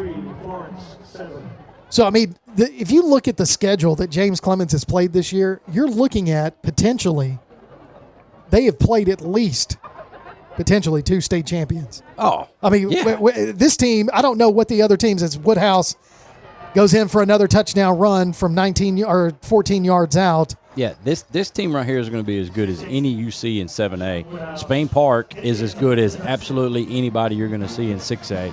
I mean, they're pretty good teams. I mean, Homewood's not a bad team. I mean, they're tied up with Athens right now, 24-all. No. So they're in a delay right now. Okay. Who is? So it looks like Homewood's got an injured player that's delayed right now. Slipped and fell on the extra point, but he got it to go through. So it went through. So your score right now with 56 seconds remaining in the 3rd quarter, Central-Phenix City 63, James Clemens 14. So we'll just keep it here, Tim, and just kind of talk this through as, you look at what Coach Chad McGee has been able to do over his 4 years here at James Clemens. It's definitely the top, if not one of the top programs in North Alabama. Like he mentioned on the podcast the other night, the battle for first place in the region should have come down to Austin and James Clemens. Yeah, we said that night. That's what you want out of a region championship game, you know? Yeah, 5 seconds between the 2 games. Yeah. And so, what he continues to do, and I think he's built a staff that we've seen it. Coach Truitt is just he's a really, really good play caller. Yep. He does a great job with that offense, master of the offensive shift. He really is. Well, and the deal about his staff is they're all bought into being the same thing. Yeah. The brand. They bought into the brand. They're all bought into the brand. They're good men that are all on the same page. And it's taken Chad a while to get that. It is. Because he had a revolving door early. He had a revolving door early, and it's tough when there's change, and you lose a lot of guys that have been here a long time and to find the right fit. And he's got a lot of the pieces in place staff-wise to really be who they want to be now. That's right. Some continuity finally. That's a good word. I like that. Look at Brad bringing out that word. Hey, I'm good for one or two a night. Yeah, you tried to spit some out earlier, and you were having a hard time, but I think it sounded like I was just spitting. Yeah, but I think you got that one out. Yeah. That kick's going to be a line drive towards the end zone. It's going to roll into the back of the end zone, and it'll be 1st and 10, James Clemens from their own 20 with 56 seconds remaining in the third quarter. James Clemens down 63-14 in this opening round of the state playoffs. Yeah, but if you talk about the guys, just real quick, the guys that we've had on the podcast this year, Ethan Truitt, Coach Gideon, Mario Gideon, Kyle Evans, Riley Adcock, Pat McAbee. Jody Dodd. Is his name Pat McAbee? Is that a McAfee? I think it is McAfee. It is Pat McAbee. Pat McAbee. It's awfully close. So he got a show on ESPN? So the handoff to Barry picks up about a yard on the far side. Be 2nd down and 9 for the Jets. But like you said, Coach, just good guys, work hard. They're up there working hard for our kids, and they do a great job with them. Hey, Coach McAbee, the other thing about him is he's trying to get these kids next level. Yes, he is. He's helping them as the recruiting coordinator to try to get them playing in the next phase of their career. Fake handoff to Barry, throws it out to Doty, and Doty just lively, not able to hold that block. And that defensive back just blew through Lively and stuck Doty on that screen. And that's going to be the final play of the third quarter as Central-Phenix City up big, 63-14 over James Clemens. We'll take a break. You're listening to Jets football on PAS+. Are pests invading your home or business? Mosquitoes embedded on your property? Maybe excessive crawl space moisture has attracted unwanted visitors. Then call Red Hawk Pest Control, offering residential and commercial pest control, mosquito and brown recluse management, stinging insect control, foundation vents, and many other services to North Alabama and Southern Tennessee. Red Hawk aims to be more than just a service provider. They want to build a long-term relationship with each customer. Call Red Hawk Pest Control at 256-975-8817. Visit them on Facebook or online at redhawkpestcontrol.com. Attention all you James Clemens football fans out there. Play Action Sports and Taziki's Mediterranean Cafe are teaming up to bring you Time Out with Taziki's. Listen to James Clemens football from Play Action Sports, and during the first time out of every game, we'll announce the winner of a chicken dinner for 4 from Taziki's Mediterranean Cafe in Madison. Just go to pasnetwork.net, enter your name, and you may be our next winner. Time Out with Taziki's from Taziki's Mediterranean Cafe and Play Action Sports.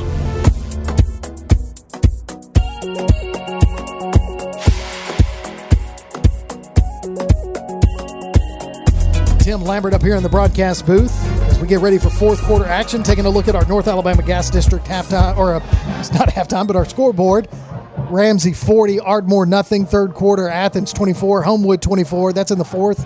Opelika 41, Florence 7. That's in the third quarter. Auburn 56, Bob Jones 7 in the third. And Enterprise 32, Austin 14. That's in the fourth quarter. We're going to go trips to the near side. Empty backfield. Gill looking to get rid of it. Throws it deep.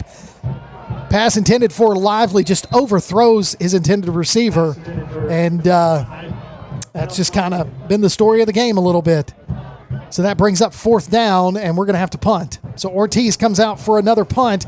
As much as we've seen Ortiz tonight, I will say he's, aside from that muff punt going through his hands down here, really done a good job in special teams all year. All season long. Yep. I would say he may be one of our most improved players. I agree. From last year to this year? Well, when the first time we saw him was his sophomore year. Yeah. Small kid, not very strong, figuring it out. Yep, and he has done a fantastic job. Look at that punt. That's a high end-over-end punt, and it's going to take a James Clemens bounce to the 25 he flipped the field just about, guys, all the way down to the 22-yard line. Think about how versatile he's been. I mean, he started out just kicking short field goals and extra points, right? Then he becomes the punter and really improves the punting game. Absolutely. He got much longer range this year in the field goals, and tonight we saw him score a touchdown. Which is totally unexpected. Totally unexpected, and I'm super happy for Yeah, I am too. We almost saw A.J. Kelly score. Almost, man. That still plays. I mean, I was so... Oh, man. Can you imagine senior, all he's done for this program, Yes. moving in as a sophomore, freshman or sophomore when he moved in, and just really just a team guy that 100%. just does all the dirty work. Gritty. So number 12 is now the quarterback for the Red Devils. Takes the handoff, looking to throw, fires it across the middle, caught by number 17 at the 35-yard line, gets it out to about the 44. So it'll be first down, Red Devils. And I tell you what, they're not losing anything when they put in Bobby Coleman. Well, he spun that ball pretty good, didn't he? Yeah, he did. And I don't think you'll just see them hand off. I know that when you're up this big, you don't want to run the score up. But if you're going to put all these young guys in, you kind of want to see what they can do. Yeah, you can't tell them don't play. Yeah. You can't tell them don't try. So Coleman comes in as a 6'2", 181-pound sophomore. Well, and even like just throwing the ball right there. Yeah. You kind of want to see what the young quarterback can do. Absolutely. And it's early, you know. Because it's you never know what's going to happen. You might need that guy next week in a playoff game. That's right. So he's got two splits to the far side, one to the near. Takes a snap, hands it off to Woodhouse. Woodhouse finally wrapped up for a short gain on the play. Well, I say short. That's about 5 yards where they spotted him. So that's short for them tonight. Yeah. Especially on the run up the middle. So second down and a long DJ five. Davis finally got off a block right there and was able to grab onto him. So I don't know if I think that's still the starting offensive line. The left tackle for sure is. Yeah, I mean that is still the starting offensive line for the Red Devils. They're going to give the young quarterback some reps behind that starting offensive line. Very I think smart. the receivers are all different. The running backs. Well, this is the guy. Woodhouse. Woodhouse has used him some, but he's got a couple of touchdowns. New quarterback, new receivers, and all the other starters. So it's going to be a pulling trap right there as Woodhouse is going to go to the outside. It's going to be ridden down in James Clemens territory down to about the 33-yard line. Woodhouse on the carry. So it looks like, who was that, number 36, Jock Dennis with the tackle as he just kind of rode him down. And another first down for the Red Devils. Which with I'm 10 good minutes. with that because earlier in the game, we just grabbing them with the arms and hoping we could pull them down and they get away. At least he wrapped up and just fell. So first down for Central-Phenix City. Looks like we may get another quarterback. Yeah, we got. Look like Evers is warming up down there. No. Yeah, I see right. Evers. You were looking I at was the other looking at end. the other quarterback. Yeah. So shotgun formation, running back to the right of the quarterback. Two splits to the far side, one to the near. Going to fake the handoff, looking to throw. Fires it across the middle again on that little post pattern to number 17. Still on his feet as he gets down to the down to the 7-yard line. I think we dropped a flag right over here. Yeah, I think so saw too. that thing flash. I couldn't find it on the field, but it's right I saw there on that thing flash up. Right on our sideline where we can't see it, but I saw it just briefly. So we had an ineligible man downfield. Try to say that. Ineligible man. Oh, don't worry. I said it earlier when we scored a touchdown, remember? Oh, yeah. You did. I wish you'd have heard at halftime. Flanagan got so excited. She goes, me and Miss Moore down there, and Ty, Ty's one of our peer helpers, and we love Ty. And Ty scored a touchdown down here. I said, yes, first possession. She goes, yes, and we cheered, and we cheered, and we cheered. We just kept cheering and kept cheering. We had no idea it didn't count. She's like, it was like 5 minutes later, and we go, what happened to that touchdown? So that moves them behind the chains. First and 15 for Central-Phenix City. Ball is at the James Clemens 42-yard line. No, check that. 38. I'll get it right. Handoff to Woodhouse. Takes it around the near side. Tackled at about the 33-yard line. Well, and that goes back. We're talking about bragging on Barry earlier. Ty Doty's the same way. You're talking about him being a peer helper. Now I can't talk. It's like contagious up here. It is. A peer helper, and just what a great young man he is, and what he does for our JC community beyond just football. And tonight is not indicative of what Central-Phenix City's had. I mean, there's just some incredible athletes They're on that. outstanding. Yeah. But, Ty Doty is so shifty. He is so slick. I mean, he would make you lose a touch football game in an elevator. Yep. I mean, he's able to get around people. They're going to hand it off up the middle to number 23, I believe, And he's still on his feet as he pushes his way forward past the 30. I thought we had him wrapped up at about the 33 at the line of scrimmage. Got that big left tackle. He's getting up a little slow. Yeah, he is. was. So now they're going to send in a reserve. Guy's a good-looking kid, isn't it? Man, he is tall. How tall is that guy? I'm going to look that up real quick. He's a big frame. He's a lot tall. He is. He's 6'5", 315 pounds. And almost as wide. Malvern Waldrop is a senior. That boy's name is Malvin? Malvern. He's a tough son of a gun. Yes. 6'5". Boy named Sue. 300 Same plus. concept. You come from a family that names you Malvin. Malvern. That too. So faking the trap, throwing across the middle, over the intended receiver, number 17. That one just had a little bit too much zip on it. Well, and you got a new defensive back in there, Dylan Brandon, right there for us. And he's trailing that receiver and thinks he's got to catch him because he's a step behind, and the ball goes right by his head. He wasn't even looking. No. So that brings up 4th down and 6 for the Red Devils as they're looking over to the sidelines for the play. They're letting that clock run. Yeah, I don't blame them. Well, it stopped. Oh, it Clock stopped. stopped. Stop. Yeah. So they're just taking their time. Just to take their time? Just to take their time. Well, I was going to appreciate that, and then forgot it was incomplete pass. Yep.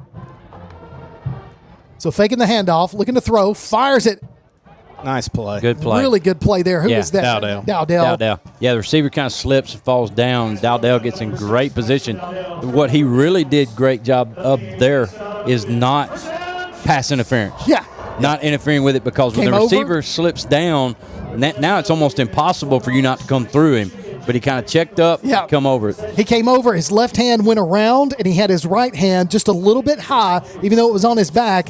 But that's a no call right there. The other thing, too, is don't get greedy. Yeah, absolutely. He saw that guy slip. He could have gone for the pick right there and let that ball get through to the receiver.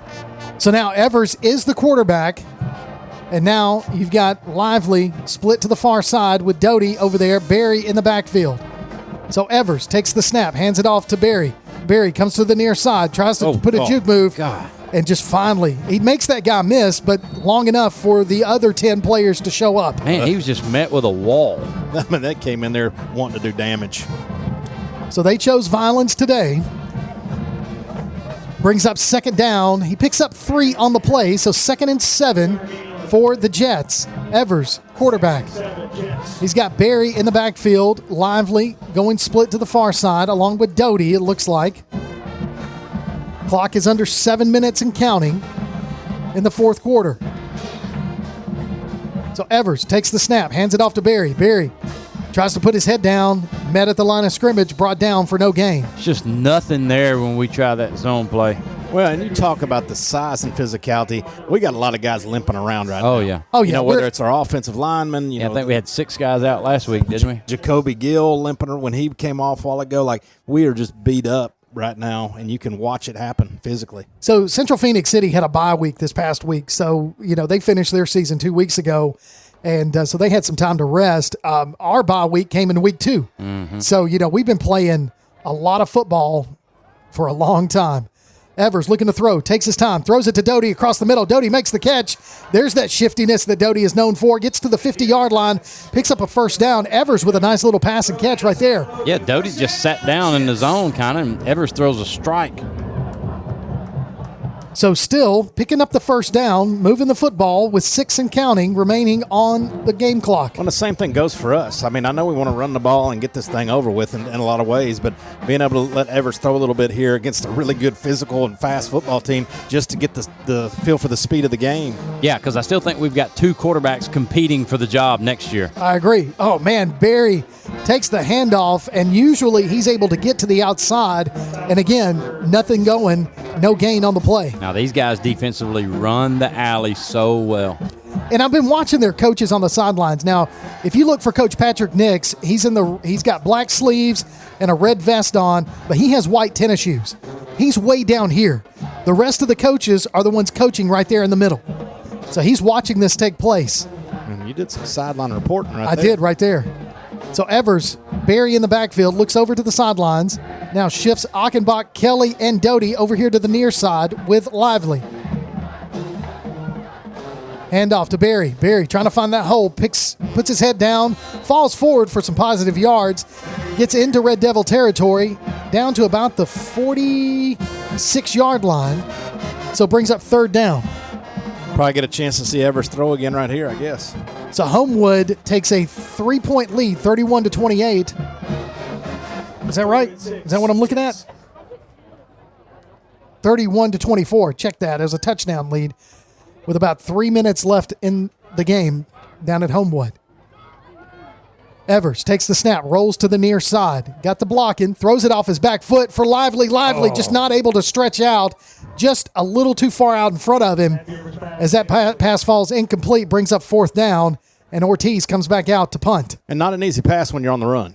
No. A lot of times you'll see a design roll out and you'll hit a little crossing pattern, something more shallow. That ball's way down the field that he was trying to throw on the run. But one thing I noticed about Evers during the times that he's been in at quarterback this year is that he does have a really good rollout pass when he throws it off of his back foot. Yeah, we've seen him do it several times. He's been able to do that. Yeah. That one's just a little bit too far out in front of Lively. When you talk about guys that are baseball guys that have played some infield, yeah, they've got that touch from the different angles sometimes when they make throws. You think about Patrick Mahomes. Not that he's Patrick Mahomes, but they're used to throwing from different angles. Yeah, absolutely. Yeah.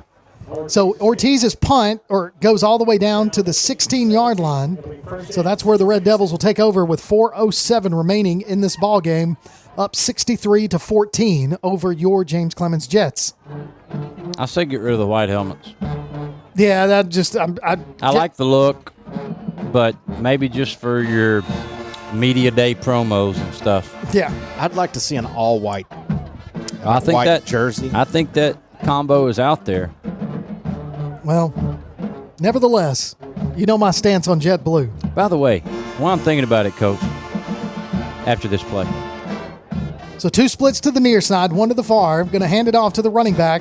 Trying to find his way through the middle. Picks up some positive yards. Picks up about 7 yards on the play. Now check that 5.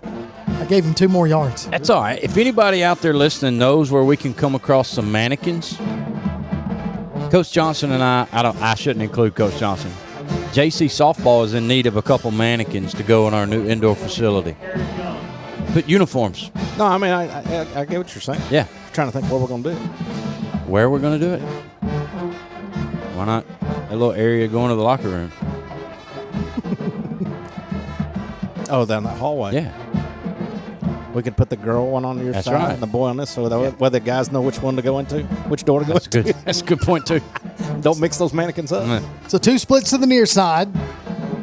Kind of a bumbled snap there. Worked out for him. Handed off to the running back as he picks up really good yardage. Delayed handoffs for big yardage. So number 23 picks up positive yards all the way down to about the their own 43-yard line, as we're right at 3 minutes and counting remaining in this ball game.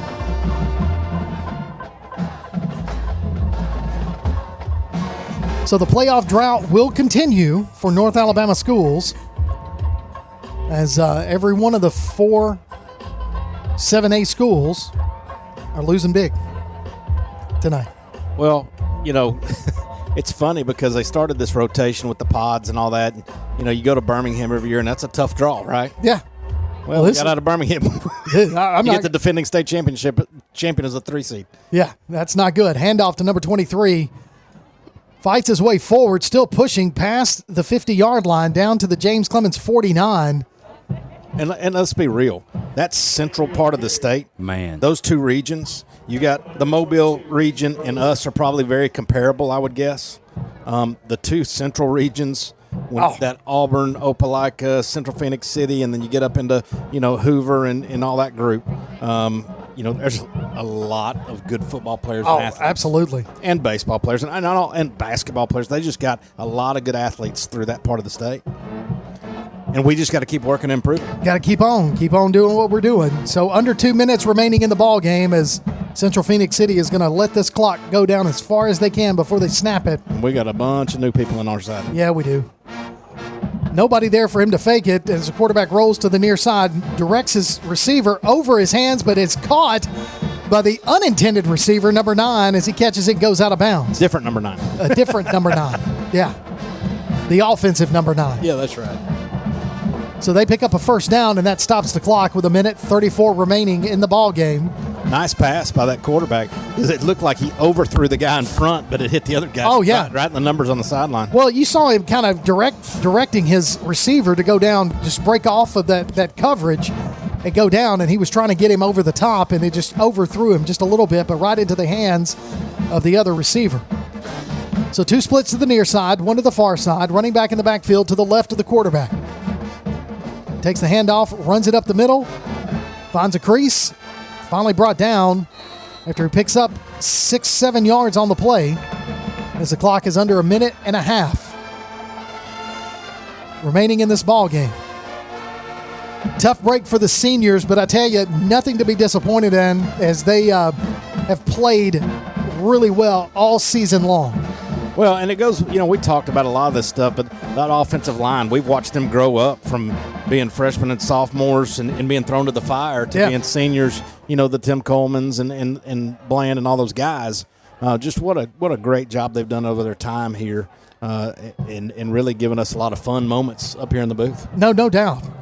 So second down, as we're under 1 minute and counting, they're going to hand it off. Running back's going to take it to the far side, bust through, and he's going to score. I don't think that's what they wanted to do, but if you're allowed to do it, just do it. Well, again, you put those young kids in, you can't tell them don't play hard. Right. No, 100%. You want those kids to get as many live game situation reps as you can. We just gave another one up. Yeah, so 37 seconds remaining in the ball game as Central-Phenix City tacks on another touchdown. And I just don't have any words. There aren't words, Kurt. Well, one positive is that they're not going to score the most points against JC ever. Well, wait a minute. Well, it ain't over. Well, they're surely in 37 seconds. We fumble a snap, they return it. Well, I guess that's true. You don't need the kick to is up quickly. Extra point is good. Your score: Central-Phenix City 70, James Clemens 14, with 37 seconds remaining. I will say this: that's the most points I've seen scored on us since I've been doing. Since I've been doing this. Yeah. Well, we talked about that the off the air. The record was the first year of the program, so been a long time. Since this has happened, which speaks to the level of play of this program. It started out that way a long time ago, and we ran into a buzzsaw tonight, and we talked about it early. Once we started things going bad with a fumble and an interception, it could snowball, and it has. But the fact that, it's been 13 years since we've given up this many points says a lot about what we've done as a program. So I'm going to point out something. This is why he's a permanent captain. Achenbach trying to get everybody over there into the huddle for the kickoff return. There was somebody missing. He walks over, starts yelling at him to get out there. Yeah, game's not over. Game's not over. Get out here. And so, but I think the coaches looked at that player and said, "No, you go back over there." And so they put somebody else in. And the one, I'm not going to say positive thing about this situation, that there's not a last-minute deal like Sparkman or whatever. Right. You got guys like Tim Coleman down there hugging each other. Guys can really soak in some minutes and really love on each other, and they're going to need that after That's tonight. a great point, Coach, because, times like this, I always remember my last game, and we didn't know it was over until it was over. Yeah, it was the same with me. We lost in the semifinals when my senior year at Lincoln County, and we had the lead going in the fourth quarter. Oh, man. And so that's a stinger. It stings because it is. Oh, God, just. So I don't know who was. But you do got a signal for a fair catch. Yeah, that was Reed Wilson makes the catch on the kickoff. But you gotta throw the hand up. I'm not sure. And he's celebrating like. Hey, I fell on it. No, hey, I survived. Yeah, that's what. Oh, he's a senior. He believes he's a senior. Well, good for him. So good for him. He does, what's the name we have not called ever? In class a couple years ago. Yeah. So he got to catch a ball his senior year. And I guess when you're a senior and you haven't touched the ball, you're not given a fair catch. No, dude, I'm gonna do something with it. I'm gonna take a hit before this thing's over. He froze when he called it. He did. We almost dropped it. Did you see Doty? Doty going out there hitting helmets on everybody, penalty flags on the play, whatever. I mean, 34 seconds remaining, but we we got too many offensive linemen. That's it. So we'll just bring one out. That's the tough part when you get in these situations. Well, I think what happened, 79, is that Thomas? Yeah. DT's limping bad. Yeah. And I think they had put a reserve lineman in. He's like, oh, no, boy. No, this is 34 seconds of my senior year. I'm going to be out here. So Evers under center, going to hand it off to Barry. Barry tries to go to the far side, going to be brought down for a loss on the play. Clock's going to continue to run. Look at Tim. What in the world's going on here? But I tell you, I want to go back to what Doty was doing as he was coming out of the coming off to go to the first offensive play right there. He was going and hitting everybody on the helmet. Oh, yeah. You know, just letting them know, hey guys, kind of I've enjoyed playing. And on the opposite side, Tim Coleman just drove his guy back to the 10-yard line. So that's going to run out the clock, and that's going to be the final play. Your final score, Central-Phenix City 70, James Clemens 14. Central-Phenix City moves on in the playoffs. They're going to be going down to Vestavia Hills to take on Vestavia Hills. Yeah. You know, and you know what I hate? Can I just say this right now? Why are they walking on both sides of I don't us? know. I hate it too. Yeah, making us walk through the middle. Yeah, this is when you dress that many kids, though. I know, but it's just petty. For me, I guess maybe. But if something was to break out right now, oh yeah, you're surrounded. Yep. Yeah. Like what is it, Sun Tzu or whatever the Sun Tzu. Sun Tzu. He wouldn't like that right there. No, he would not. So we're going to take a break. Come back with our Bankston Motorhomes post-flight show. You're listening to James Clemens Football on PAS Plus.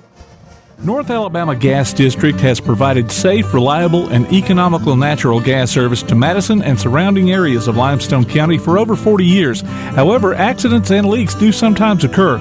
If you smell odors similar to rotten eggs or notice other possible signs of a gas leak, such as a fire or explosion, a blowing or hissing sound, or blowing dust or bubbling water, leave the area immediately, avoid ignition sources, warn others, and from a safe location, contact us immediately at 256-772-0227. And remember to call 811 before you dig. North Alabama Gas District, we take safety seriously. One of the worst feelings you can have is that of being stranded. Well, BT's Towing, Tire, and Truck Repair makes that a thing of the past, with 24/7 towing services and roadside assistance in the northern Alabama and southern Tennessee areas. But that's not all. They also offer truck and trailer repair, mobile welding, brake service and repair, new and used tires, and other major and minor repairs. Their name says it all. BT's Towing, Tire, and Truck Repair. For 24/7 response, call 497-8234. That's 497-8234. BT's Towing, Tire, and Truck Repair. Win or lose, the name of the game is sportsmanship in our education-based high school athletics. The lesson learned on the court and in the bleachers is good sports are winners no matter what the score. Support high school athletics with good sportsmanship. A public service message from the Alabama High School Athletic Association. Local sports are brought to you in part by Limestone County Commission Chairman Colin Daly.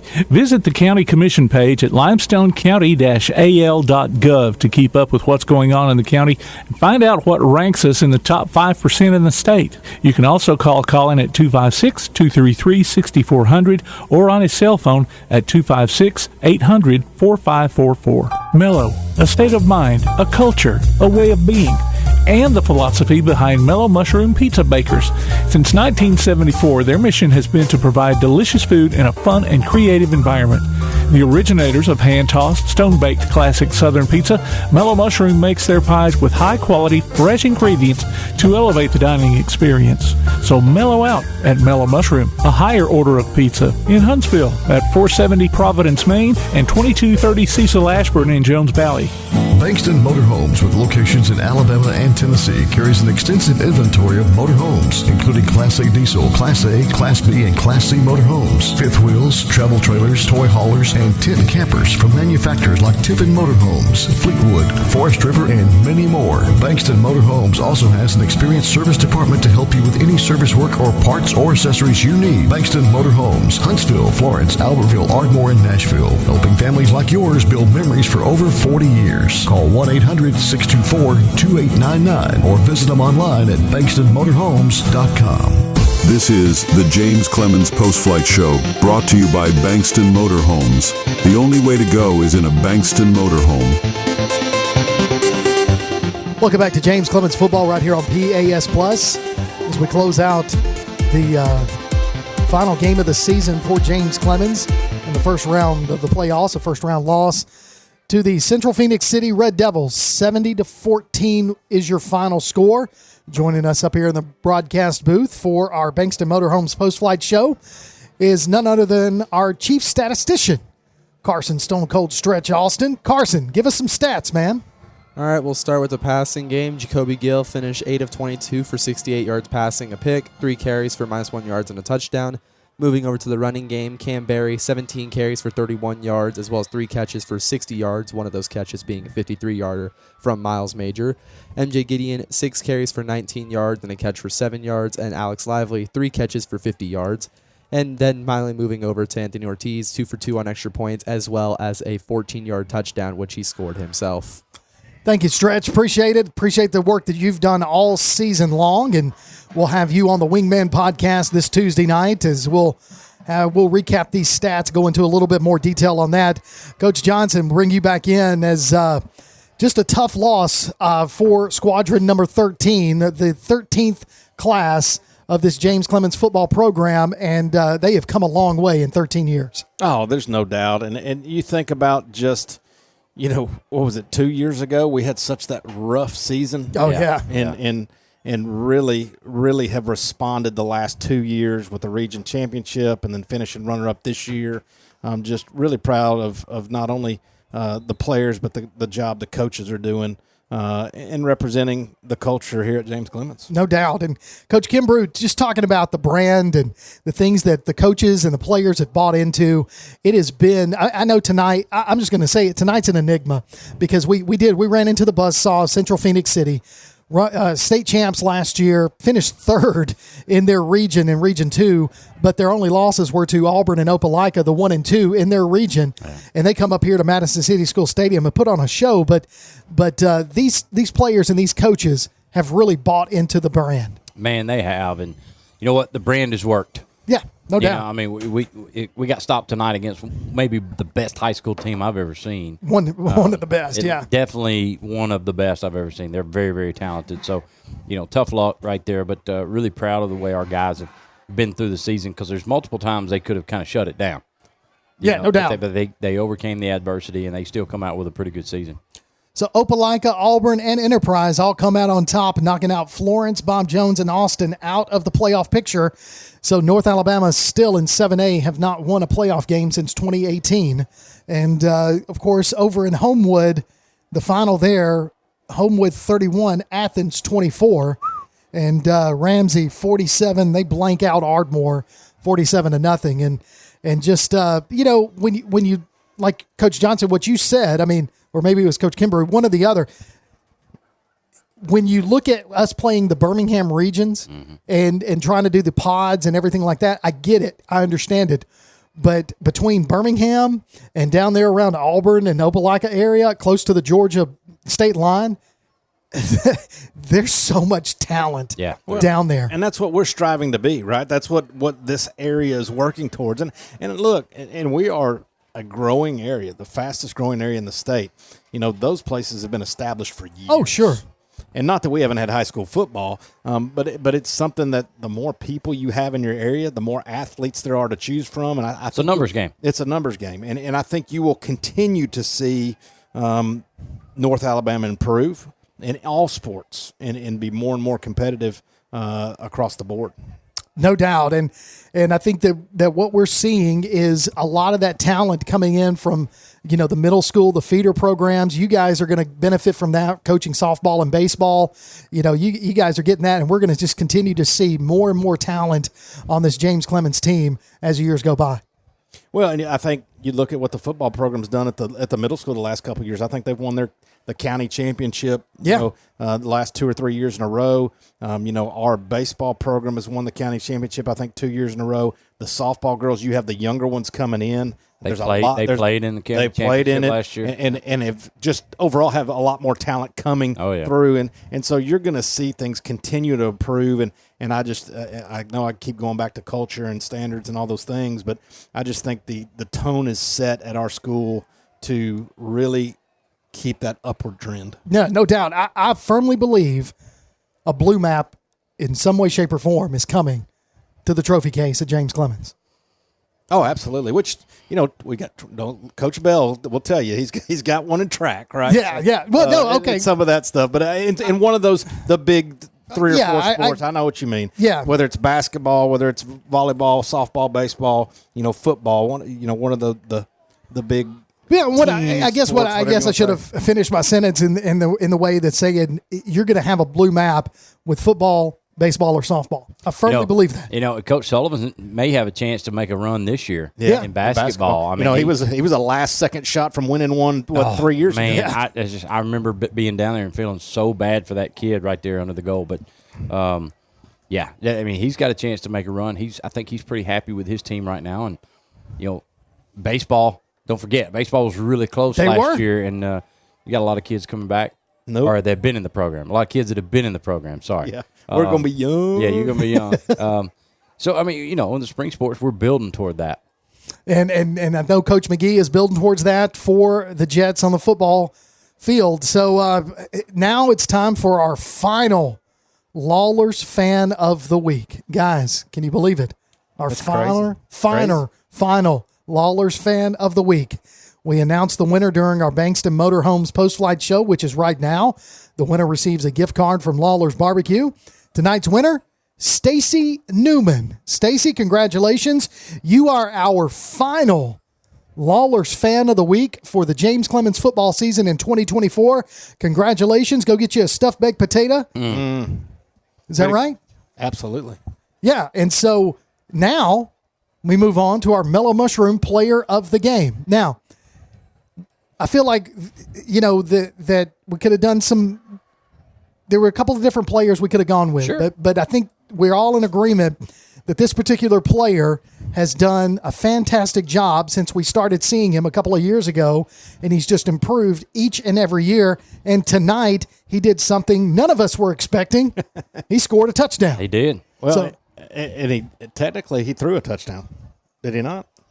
Or no, I guess maybe he wasn't the holder. He was the kicker. Yeah, no, the holder was the holder. It's a touchdown reception. It's a touchdown reception. Yeah, so the holder was Alex Lively. So does Lively get with the no look? Does he get a completion on that like a quarterback? Well, it's a lateral. It's a lateral. Oh, it's behind him, pitch. I guess. Yeah. So our Mellow Mushroom Player of the Game, none other than Anthony Ortiz.